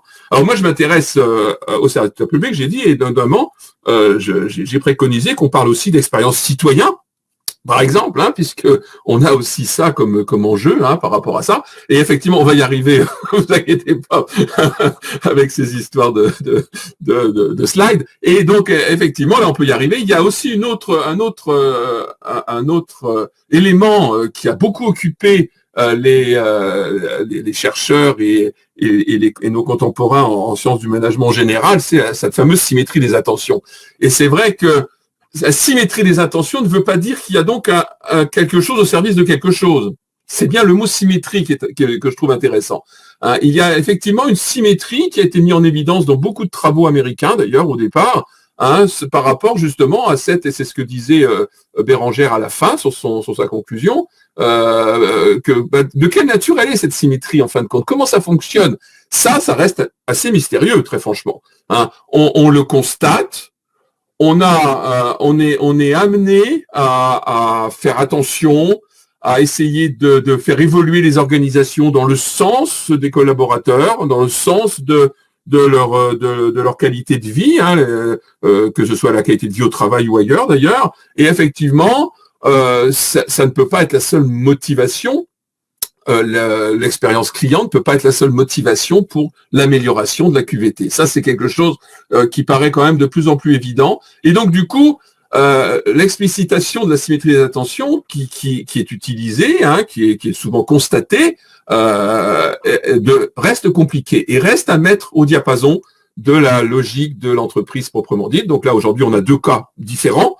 Et dans chacun des cas, il y a bien une articulation. On a parlé des sociétaires à la Maïf, c'est quand même très spécialisé, très spécifique par rapport à ça, et par rapport justement à la façon dont les acteurs se coordonnent les uns des autres, existent les uns des autres dans leur mission, dans leur identification professionnelle. C'est ce qui a été dit sur le secteur de la santé. On pourrait le dire aussi sur les profs, parce que dans un certain nombre de professions, un certain nombre de métiers correspondent à des identifications très fortes. C'est pas le cas dans d'autres, donc où là l'organisation est facteur d'identification beaucoup plus que dans d'autres. Donc du coup, c'est assez compliqué cette affaire-là. Et là, on peut changer, s'il vous plaît. Voilà, puisque il faut essayer d'aller un peu plus loin puis d'essayer de voir tout ce que ça contient. Et l'expérience collaborateur, c'est un champ de recherche gigantesque. D'ailleurs, de la même façon, et dans le chat, là, il y a un certain nombre d'éléments sur les indicateurs qualité, la NPS, on a travaillé, nous, là-dessus, avec la Poste notamment, et effectivement, ça reste des indicateurs qui sont souvent difficiles à comparer les uns les autres. Moi, je me méfie des podiums et compagnie, parce que c'est quand même à remettre au diapason de l'organisation elle-même par rapport à ça. Mais c'est pas pour autant qu'il faut le jeter. Et il faut essayer d'avoir des éléments, parce que les expériences collaborateurs, c'est tout un champ d'expérience, d'interaction, mais aussi de ce qu'il y a dans la tête de chacun, de ce qui est vécu, les moments clés, les rituels. En ce moment, on échappe aux rituels, comme vous le savez, la France étant un des champions d'Europe des relations extra-professionnelles entre les professionnels dans les entreprises. Et effectivement, quand on est en télétravail ou à distance, on a tout un pan de la vie quotidienne, de la vie des organisations qui échappe, qui part en fumée. Et effectivement, c'est aussi la routine. C'est une expérience multidimensionnelle. C'est un mot qui avait été d'ailleurs utilisé très souvent dans les travaux sur les expériences clients. Donc, l'expérience collaborateur aussi est multidimensionnelle. Il y a aussi le champ des émotions, des sensations, des intuitions. Et surtout, ça ne se limite pas à des processus. Et à mon avis, je vois un danger de vouloir instrumentaliser, et je pense que ça se fait très rarement, instrumentaliser l'expérience collaborateur par rapport à un objectif d'expérience client, c'est justement une limitation à des processus, et ça risque d'avoir des contre-effets et des effets complètement négatifs par rapport à tout ça. Et ça, c'est effectivement une des grosses problématiques, parce que l'expérience, elle est forcément globale. Alors oui, quand j'ai dit ça, j'ai tout dit et rien dit, parce qu'effectivement, c'est à la fois vide et très difficile à opérationnaliser, puisque c'est global, justement. Comment on fait? Comment on prend en compte des perceptions et des analyses des autres? Comment on appréhende les émotions? Comment on échappe à son propre schéma? C'est peut-être dans la dernière question qu'il faut agir. Dans la dernière question, quand on fait des remises en cause. Quand on essaye, il y a tout un mouvement, par exemple, depuis très longtemps sur la RH, de faire en sorte que les managers intermédiaires soient au fait de leurs équipes, par exemple. Qu'il y a justement un transfert entre des fonctions très centralisées, très administratisées, vers des fonctions beaucoup plus d'équipe, du collaboratif, du participatif, etc., etc. Ce mouvement-là, c'est une lame de fond. C'est une lame de fond parce que c'est une attente. C'est aussi une exigence de performance, puisque le mot est employé tout à l'heure, bien évidemment. Donc voilà, quelques éléments là-dessus. Le mot confiance, je suis bien content que ça a été, mes collègues d'avant aient centré sur la confiance, que c'est vraiment un des éléments fondamentaux, mais ça va avec l'autonomie aussi. Ça va avec, c'est dans des situations souvent ça va trop vite. On a des pans entiers de l'économie, comme vous le savez très bien, qui souffrent de pénurie de compétences et on ne sait pas trop comment faire. On a des filières inversées dans beaucoup d'endroits dans le recrutement, et tout ça, ça complique évidemment les choses. On change nos modalités, on change nos façons de faire. On a des convergences d'images, là aussi, avec les réseaux sociaux, les data et compagnie. On arrive à un brouillage entre l'interne et l'externe. Ça devient extrêmement compliqué à gérer. Avant, on pouvait gérer relativement aisément l'intérieur et l'extérieur. Mais alors maintenant, ça devient c'est plus comme ça qu'il faut prendre les choses. Donc effectivement, si on peut passer, c'est logique. Je crois qu'il me reste encore des bricoles. Voilà. La grande question est donc de comment connaître et comprendre. chaque organisation peut avoir sa propre logique par rapport à ça. On a vu les questions qui étaient posées à la Maïf entre les salariés, les collaborateurs et les sociétaires. C'est un champ de recherche extrêmement fécond, à mon avis, pour ce genre d'entreprise, parce que c'est vraiment très particulier comme organisation. On peut avoir ça aussi dans les formes d'organisation telles qu'elles ont évolué depuis des évolutions d'organigrammes et de structures qui sont assez radicales dans certains cas. Alors bien sûr, en France notamment, on s'interroge beaucoup à la diversité des profils, notamment en RH et même des managers. Comment faire pour rendre un peu créatif, pour essayer d'éviter l'entre-soi, d'éviter l'intragroupe, d'éviter des comportements qui arriveraient à des évictions, en fin de compte, alors qu'on est en toute bonne foi. Bon, ça, c'est une problématique extrêmement importante. Il y a eu un débat important au moment d'un rapport de loi sur une loi qui n'a pas été élue sur le CV anonyme, qui a évoqué ce genre de choses, comme vous avez peut-être suivi. Et effectivement, on est dans cette logique de tenter d'aller vers une autre façon à la fois de former les managers et à la fois de les recruter, bien évidemment. Ça fait partie d'une évolution qu'on est en train de vivre, les uns et les autres. Alors bon, l'ISM, IAE, bien sûr, moi je suis aux premières loges avec l'équipe par rapport à ça. Il faut aussi ne pas surinvestir dans les données, dans le data, sans remettre en cause les indicateurs. Tout à l'heure, c'était très intéressant dans le chat, la discussion sur le NPS et d'autres indices, parce qu'effectivement, ça ne reste que des indices et il faut les décortiquer par rapport à ce qu'ils veulent dire. Et c'est vrai que les données accessibles deviennent les données utilisées. C'est dommage, parce qu'en fait, il faut toujours penser à qualifier la variable dont on a besoin, à construire l'indicateur et aller chercher la donnée. Et c'est vrai qu'actuellement, on a plutôt tendance à faire l'inverse, c'est-à-dire à aller prendre ce qu'on trouve par rapport à ça. Alors pas toujours, fort heureusement. On a aussi à chercher donc à mettre tout ça en cohérence et quelques auteurs commencent à revenir à une idée de contrat social, par exemple, la mise en phase des attentes et des perceptions, ce qui est très compliqué, comme il a été dit pour la Maïf, c'est quelque chose de très compliqué parce que la performance de l'entreprise, quel que soit son contour, est forcément liée, ça on l'a constaté, maintenant il faut l'articuler à cette satisfaction, à cette qualité de vie qui dépendra de la confiance, de l'engagement, etc. Et enfin, je crois que j'arrive au bout de mon préliminaire, si vous voulez bien, voilà, non pas encore, voilà, c'est pas grave. Et enfin, je crois qu'il faut éviter des promesses employeurs qui n'en soient pas. C'est pour ça que j'ai mis Pinocchio en interne. Nous devons absolument construire ces conditions de la confiance. Et c'est dans le temps qu'on la construit, dans le temps du recrutement, dans le temps de l'intégration, dans le temps de l'émanation même de l'évaluation. En ce moment, il y a un grand débat sur la réalité des évaluations dans les entreprises, après la loi de 2018, vous savez, et effectivement sur l'usage, parce que le renversement de la démarche vers les salariés eux-mêmes pour la prise en charge de leur propre formation, avec le CPF et d'autres joyeuses nouveautés, nous amène effectivement à articuler les choses très différemment maintenant par rapport à la formation professionnelle, bien évidemment. Et la promesse employeur, c'est quoi? C'est une promesse de satisfaction, mais c'est une promesse de satisfaction dans un cadre performant, bien évidemment, qui va se nourrir les uns des autres. Donc voilà, mon propos préliminaire, c'était plutôt dans ce sens-là, de vous dire que au service d'eux me gêne beaucoup, parce que c'est une articulation qu'il faut trouver entre les deux logiques, et dépasser même le monde des collaborateurs, puisque ce sont tous les acteurs de l'organisation, même ceux qui sont indirects, même ceux qui sont lointains, les voisins, etc. Donc c'est tout ça qu'il faut prendre en compte, et c'est ça qui est à la fois compliqué, mais qu'à la fois un enjeu et un challenge qui est tout à fait passionnant. Voilà, merci beaucoup en tout cas pour cette journée. Gilles, merci à vous. Pour ce point de vue qui était vraiment très intéressant. Ce que je vous propose, c'est que on finisse avec le petit point pratique sur le cas client. En fait, là, on a vu un cas de la Maïf, qui est une entreprise un peu particulière parce qu'elle est centrée sur des sociétaires avec un fort engagement. Là, maintenant, je voulais vous mettre en perspective un client tout à fait traditionnel et qui a mis en place une politique justement d'engagement collaborateur qui est assez exemplaire sur le marché. Alors, je vous présente en quelques mots Ikera. Alors, bien entendu, là, je vais aller assez rapidement sur le sujet parce qu'il nous reste une dizaine de minutes maximum. Vous aurez une vidéo complète d'intervention de Laurent Trojani, qui est le responsable expérience client et collaborateur d'Ikera, que vous pourrez consulter et vous aurez encore plus de détails. Donc, alors, Ikera, qui c'est? En fait, c'est un spécialiste du recouvrement pour des banques, des entreprises de télécom. Donc, c'est une grande entreprise, quand même 2200 salariés et principalement en fait des collaborateurs au téléphone.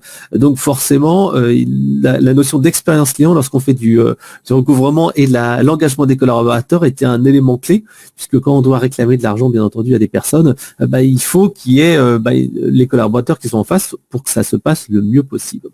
Alors, ils sont équipés, bien sûr, des solutions d'écoute clients et collaborateurs délocants. Et en fait, leur challenge à eux, c'était simple, c'était adapter et transformer les pratiques internes en se basant sur une nouvelle culture commune. En fait, ils ont vraiment créé une culture commune qu'ils ont dénommée le CARE. Un petit peu comme tout à l'heure avec la Maïf, il y a beaucoup d'acronymes. Donc le CARE, c'est vraiment s'intéresser aux autres, comme le CARE en anglais.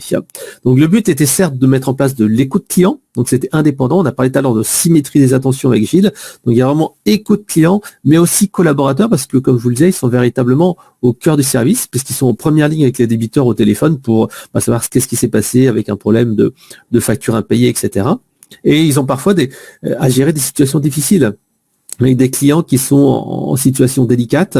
Et à ce moment-là, il faut pas juste réclamer de l'argent, il y avait véritablement une analyse de la situation, trouver des solutions, avoir de l'écoute. Et c'est comme ça, en fait, qu'on arrive à ne pas détériorer en fait, la relation client.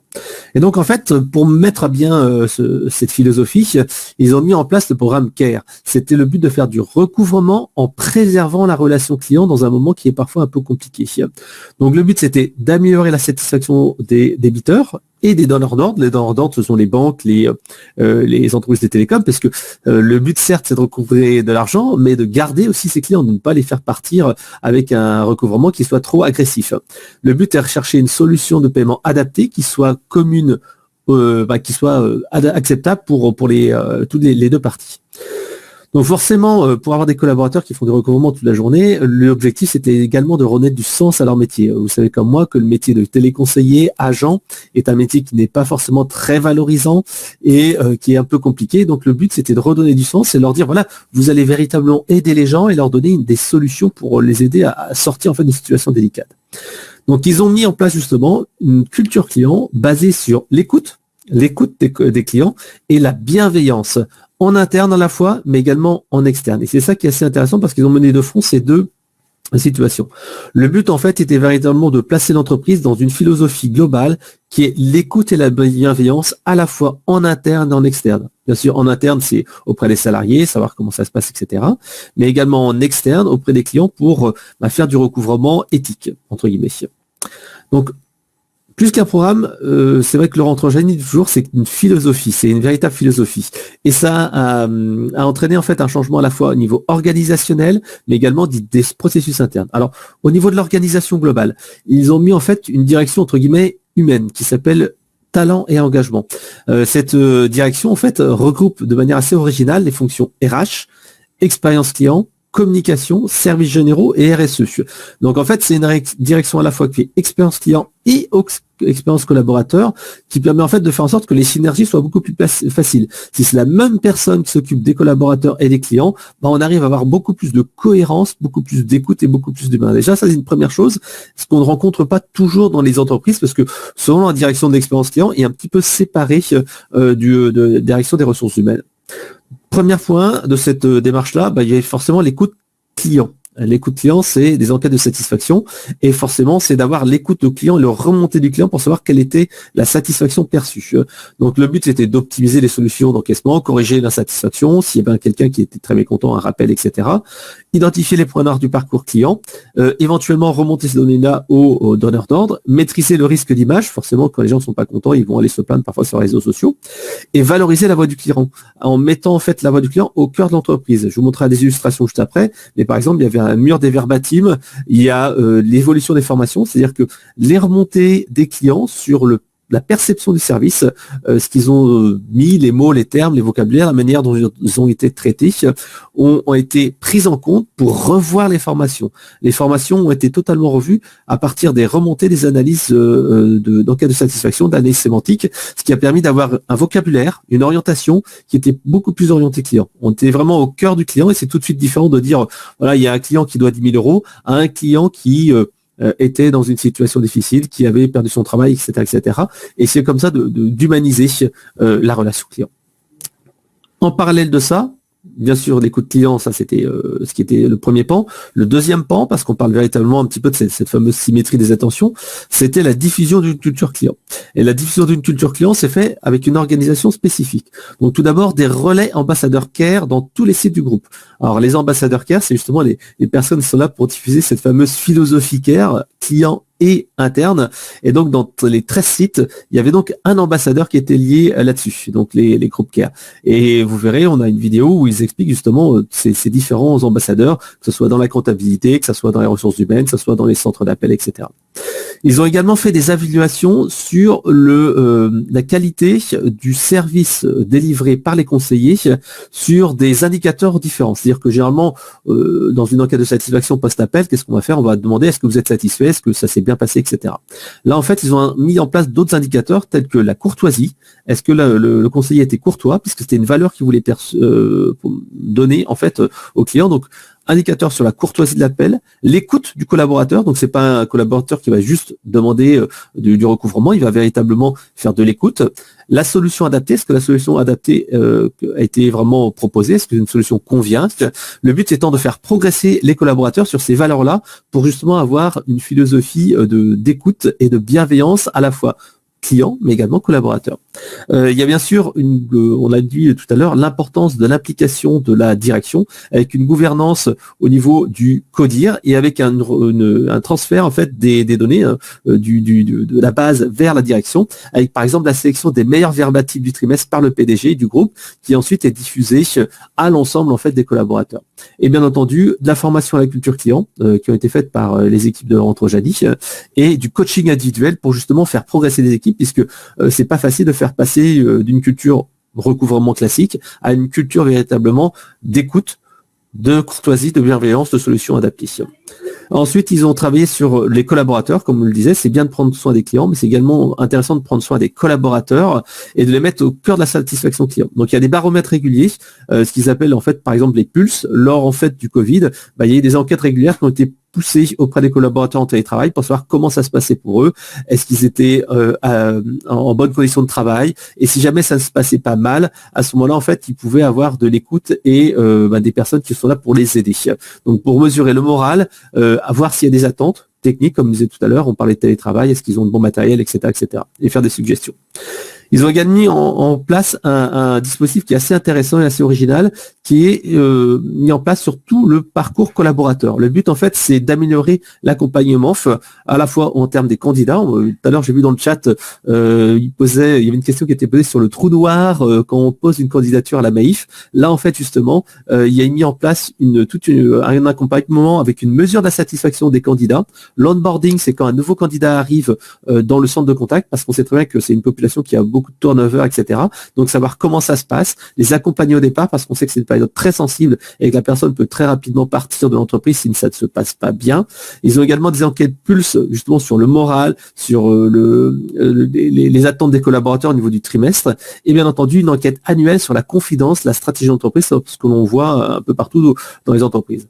Et enfin, dans le cadre, en fait, d'un départ, aussi une enquête off-boarding pour savoir pourquoi la personne est partie, qu'est-ce qui s'est passé, est-ce qu'il y a des choses à améliorer, chose qu'on ne voit pas tout le temps en fait dans les entreprises, c'est parfois juste fait par la RH, mais là il y a véritablement une systématisation.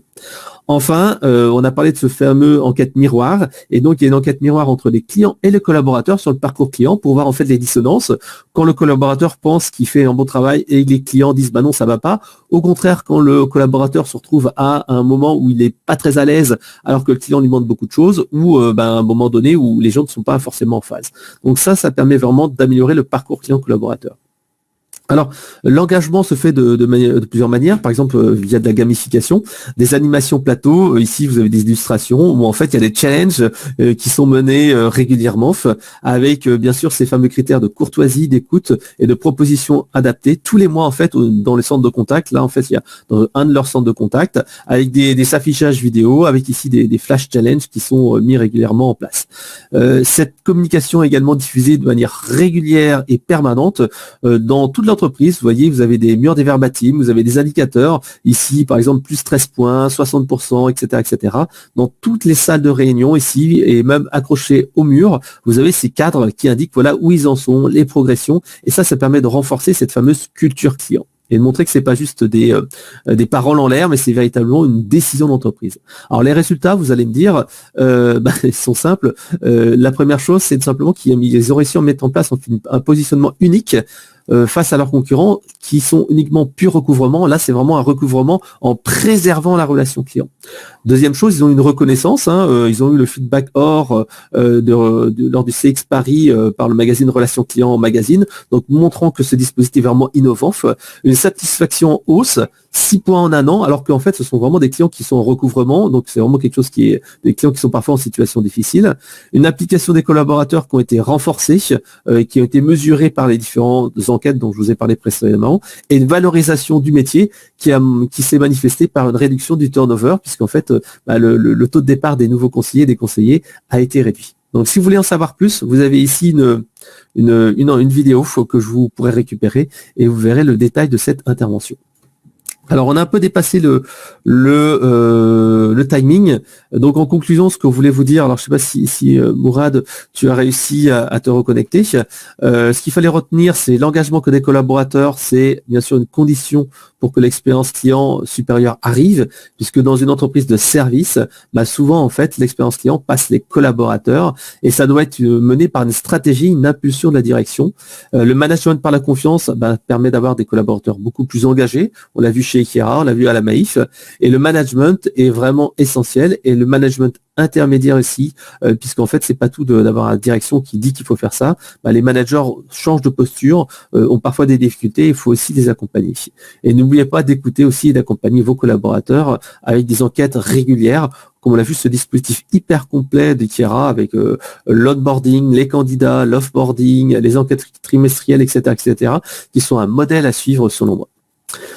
Alors, ce que je vous propose, c'est que on va passer dans quelques minutes à une petite session questions-réponses assez rapide, puisqu'on a dépassé un petit peu le timing.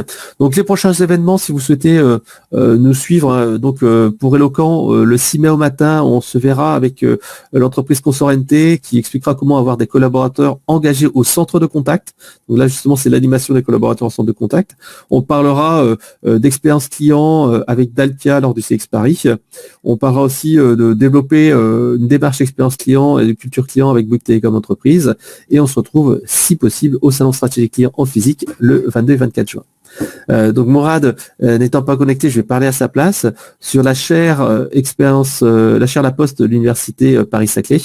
Donc vous pourrez retrouver toutes les actualités avec les prochaines conférences d'universitaires ou d'entreprises témoins sur leur site internet ism-iae.uvsq.fr, événements et publications. Vous recevrez bien sûr le lien. Et si vous souhaitez adhérer à la chaire ou contribuer à ces activités, vous avez aussi le lien qui est juste là sous vos yeux. Alors, on va peut-être essayer de prendre 2-3 questions en une petite dizaine de minutes maximum. Donc, je ne sais pas si Bérangère et Hubert vous... Ah ben voilà, parfait, vous êtes là. Alors, je pense qu'il va y avoir des questions pour vous. Bérangère, je te laisse aller peut-être dans l'onglet favoris et prendre une des questions. Et ensuite, moi, j'en prendrai une aussi. Et je laisserai soit Hubert, soit toi y répondre. Alors, je vais peut-être réagir. On a échangé un petit peu pour certains. Moi, j'imagine que vous avez vu aussi dans le chat.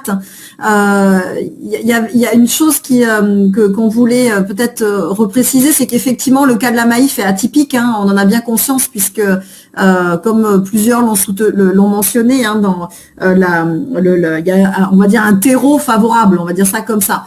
Pour autant, il y avait pas cette mise en place très opérationnelle sur toutes les dimensions. Et c'est en cela que le cas de la Maïf nous paraît nous intéressant parce que en gros c'est un peu ce que disait Frédéric tout à l'heure, c'est-à-dire que le blabla entre guillemets, le discours ça suffit pas. Hein. Il faut qu'il y ait une opérationnalisation, il faut qu'il y ait des choses concrètes qui soient mises en œuvre. Et c'est ce qui a été mis en place depuis maintenant 2014 à peu près. Hubert, tu peux peut-être compléter, hein, mais voilà, il y a quand même une différence entre, oui, il y a une culture qui avait l'air plutôt favorable à cela, mais avec une culture qui était aussi centrée beaucoup sur les instituteurs et sur la population des profs. Gilles parlait tout à l'heure du fait qu'on est une communauté à part, et c'est vrai, on va pas vous dire le contraire. Il y a une sorte d'esprit entre nous qui est particulier, celui des profs, voilà. Et on est très engagé généralement vis-à-vis de notre travail. Voilà. Mais donc de fait, c'est vrai que dans le cas de la Maïf, il y a eu cette ouverture quand même du sociétariat qui n'était pas uniquement centrée sur les profs, qui quand même a modifié pas mal de choses hein, au sein de l'organisation et qui donc a nécessité de mettre beaucoup plus l'accent de manière opérationnelle sur des aspects du management par la confiance.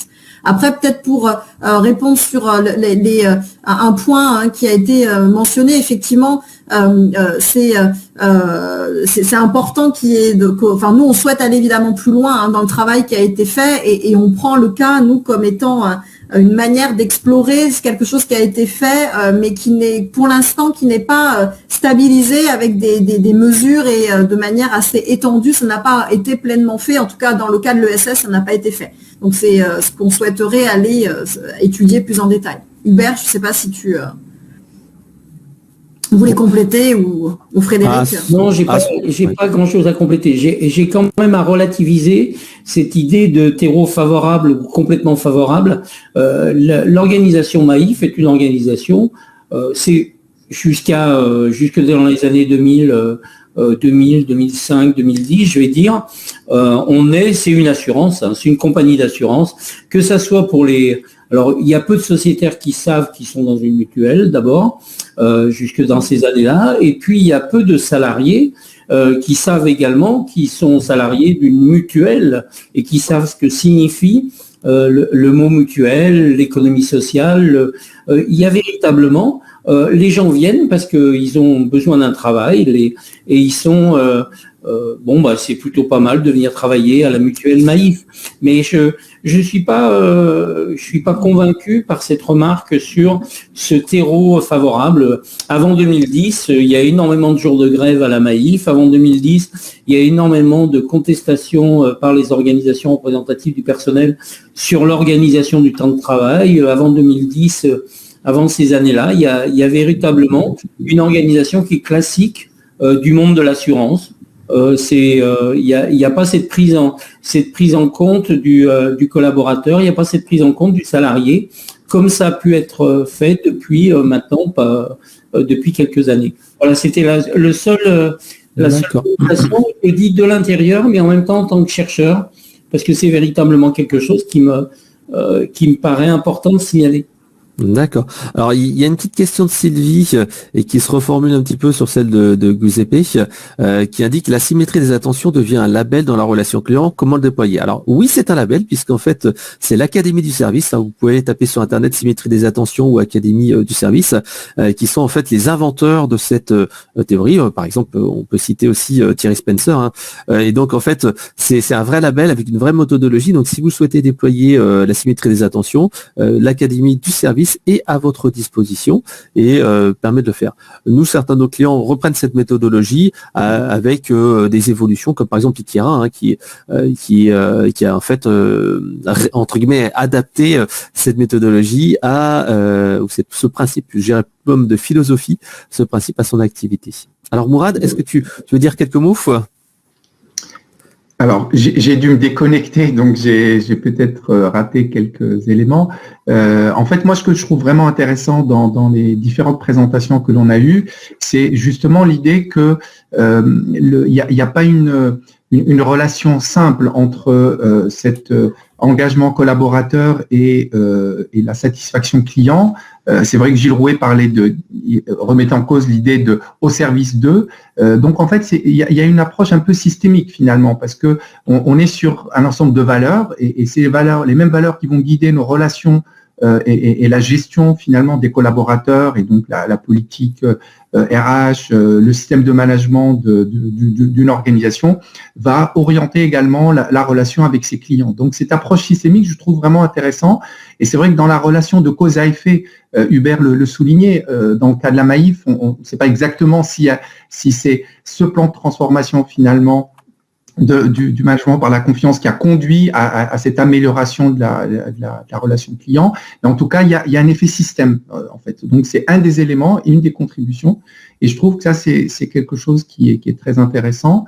Moi, ce que j'ai noté également, c'est que on est aussi dans une innovation, hein, puisque Bérangère le soulignait, c'est-à-dire de dire, on n'est pas seulement dans des processus, dans l'amélioration de démarche. On est vraiment dans une innovation managériale avec ces différentes dimensions, donc aussi bien en termes de structure, en termes de pratique, en termes de technique. Donc, on n'a pas opposé des aspects un peu techniques ou par exemple sur le digital avec des aspects plutôt organisationnels. Donc, c'est vraiment une approche là aussi systémique, hein, donc et on l'a vu dans le cas de la Maïf, donc il y a un vrai programme managérial, il y a des structures d'accompagnement, il y a des techniques d'accompagnement, et c'est tout ça qui va contribuer en fait à créer.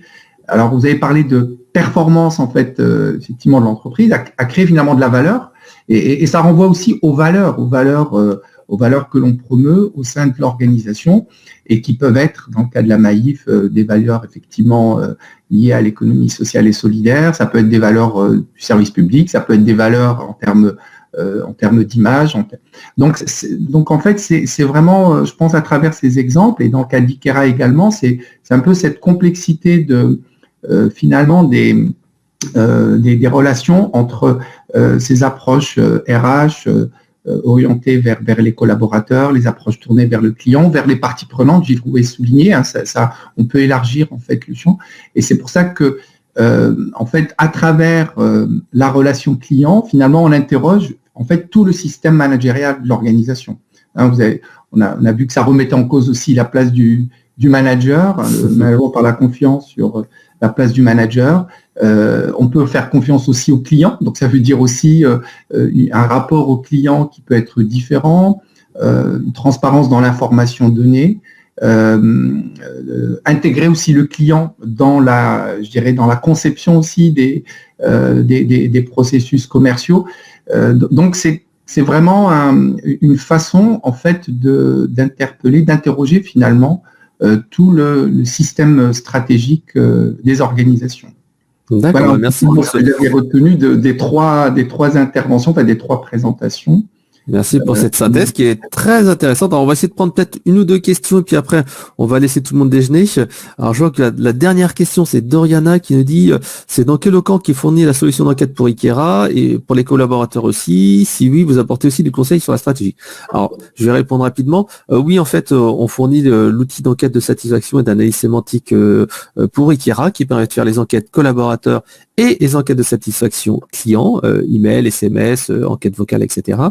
Sur le conseil sur la stratégie, on a un cabinet d'études internalisé qui permet aussi d'accompagner les clients sur la partie enquête de satisfaction, méthodologie, etc. Même si c'est pas le cœur de notre activité, on peut aider comme ça certains clients à mettre en place, par exemple, des baromètres ou baromètres RH, enquête collaborateur, etc. Alors, il y a peut-être une autre question, on va prendre pour Bérangère et Hubert. Alors, je vous laisse peut-être choisir Bérangère et Hubert dans la petite liste des questions favorites, s'il y en a une qui vous intéresse plus qu'une autre. J'ai déjà répondu par exemple à certaines, comme par exemple le podium de la relation client. J'ai mis le site internet dans le chat, c'est podium justement de la relation client. Alors, est-ce que Bérangère, il y a une question qui t'inspire particulièrement et auquel tu voudrais répondre, puisqu'en fait, il y a beaucoup de questions sur la culture client, sur la définition du succès, le turnover, l'absentéisme. Moi, je pourrais déjà répondre avec le cas Ikera. Le succès, en fait, a été véritablement un impact sur le turnover. Et il y a eu beaucoup moins de personnes qui ont quitté l'entreprise qu'à ce programme d'écoute, d'écoute qui était important, mais aussi d'amélioration continue. Alors, je sais pas, est-ce que... Alors, après, j'ai bien lu un certain nombre de questions. Alors après, il y a peut-être Hubert là qui serait plus à même que moi par rapport au turnover. Mais il a mentionné notamment les deux le baromètre des salariés, donc qui est fait de manière assez fine. Et puis la Maïf fait beaucoup d'enquêtes, donc il y a quand même énormément de données. Mais ensuite sur effectivement comment on mesure et quels sont les indicateurs de l'engagement. C'est ce que je vous disais. Attention, il y a déjà en plus il y a une dimension d'engagement sur le travail et sur l'engagement sur l'organisation. C'est pas tout à fait la même chose et c'est pas les mêmes indicateurs. Donc ça, il y a toute une littérature là-dessus, on va pas les exposer en détail. Hubert, je sais pas si toi, il y avait une question qui est intéressante, c'est concrètement, qu'est-ce qui a déclenché ce plan de stratégie de management innovant? Ça, par contre, j'ai vu la question et je pense que ça, c'est plus toi, Hubert, peut-être. Est-ce que c'est des résultats d'enquête, puisque justement, vous avez indiqué, Hubert, qu'en 2010, il y a eu un switch. Qu'est-ce qui a fait que ça a bougé? C'est une qu'est-ce qui s'est passé? C'est une étude de la part de la direction générale, et puis c'est un laboratoire qu'ils ont mis en place pour répondre à des questions. En fait, la direction générale, les dirigeants, conseil d'administration et direction générale, s'est dit en 2009, on va faire un test sur une nouvelle organisation, et ce test a été fait en Rhône-Alpes. Ça a été un laboratoire qui a duré un an, un an et demi. Et ce laboratoire, c'était une réponse à des insatisfactions chroniques des clients. C'était véritablement un taux de réponse au téléphone qui était ridiculement faible. C'était des manifestations de mécontentement. C'était véritablement des discours. La Maïf n'est plus ce qu'elle était. Vous savez, c'est ce qui s'entend, mais ce qui s'entend en nombre très important. Et donc, les dirigeants de la Maïf à l'époque ont mis en place un laboratoire qui a permis de tester des nouvelles solutions. Alors, laboratoire qui a été quelque chose d'assez impressionnant dans sa mise en place et dans son déroulé, où véritablement les solutions proposées dans le cadre au niveau local et régional étaient testées jusqu'à la dernière limite, c'est-à-dire quand il y avait de l'insatisfaction client, on rendait compte d'émeutes dans des délégations, quoi. C'était quelque chose qui était très, on poussait à bout toutes les solutions qui étaient proposées. Donc ça, c'est une première démarche qui a fait réfléchir et qui a montré aux dirigeants qu'il y avait peut-être une interrogation à avoir sur l'engagement des salariés et sur qu'est-ce que pouvait être une organisation où les salariés étaient beaucoup plus impliqués et pouvaient être amenés à amener des solutions. Et en même temps, la Maïf avait cette structure militante qui sont une structure militante qui est représentative de clients, de sociétaires, j'allais dire, privilégiés, spécifiques. C'est-à-dire ce sont des gens qui sont et des sociétaires Maïf et impliqués au sein même de la Maïf dans son quotidien. Donc c'est quelque chose qui est très particulier. Et on s'apercevait aussi dans les années 2000 que ces sociétaires avaient de moins en moins d'importance et qu'ils étaient de plus en plus laissés de côté au profit de processus, au profit de démarches internes au monde de l'assurance et où l'humain n'avait plus guère sa place. Donc voilà l'origine de ça. Et ça me permet de répondre un peu à une question sur le fonctionnement de la Maïf dans le cadre de l'embauche. Il y a une question sur que se passe-t-il si vous postulez, c'est un trou noir. Et non, justement, à la Maïf, il y a véritablement un service qui est consacré et ça fait des années, c'est venu de Belgique, c'est venu d'une ministre belge, je crois, des richesses humaines, et il y a tout un service qui est consacré aux richesses humaines à la Maïf et qui permet d'être reçu, accueilli, et puis de voir si le profil et les compétences qui sont proposées peuvent être acceptées à la Maïf et peuvent donner lieu à une embauche, donc on a énormément d'alternants, à la Maïf, il y a énormément de gens qui viennent pour essayer. Parfois, alors souvent ils restent. Parfois, eux, ça leur convient pas ou ils conviennent pas, leur profil ne convient pas à la Maïf, mais je veux dire, c'est quelque chose qui est assez riche dans ce cadre-là, et je voudrais rajouter que les salariés bénéficient également d'une formation tout en cours en cours d'emploi, il y a un budget formation qui est conséquent à la Maïf, parce que on estime véritablement que la Maïf doit être un terrain épanouissant pour les salariés, et ça passe par une formation interne qui est importante, une formation personnelle. Voilà. D'accord. Bah alors, je vais répondre à une dernière question et ensuite je laisse Mourad conclure cette intervention. Donc, il y avait une question qui est comment on peut mesurer la culture client. Donc, bien entendu, il y a des enquêtes qui existent et nous, on le met en place chez nos clients. Et il y a également un outil qui s'appelle le COS qui a été inventé par Daniel Rey, qui est un chercheur qui permet de mesurer l'orientation client. Alors, Mourad, je te laisse conclure cette matinée qui a été très longue et très riche. Et après, je vous donnerai rendez-vous à un prochain événement.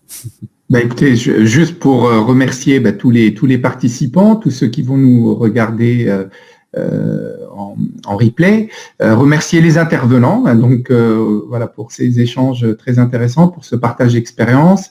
Donc ils nous ont donné des idées, des pistes de réflexion. C'est un terrain très très fécond. Bérangère et Hubert nous donnaient beaucoup de références théoriques aussi pour ceux que ça intéresse.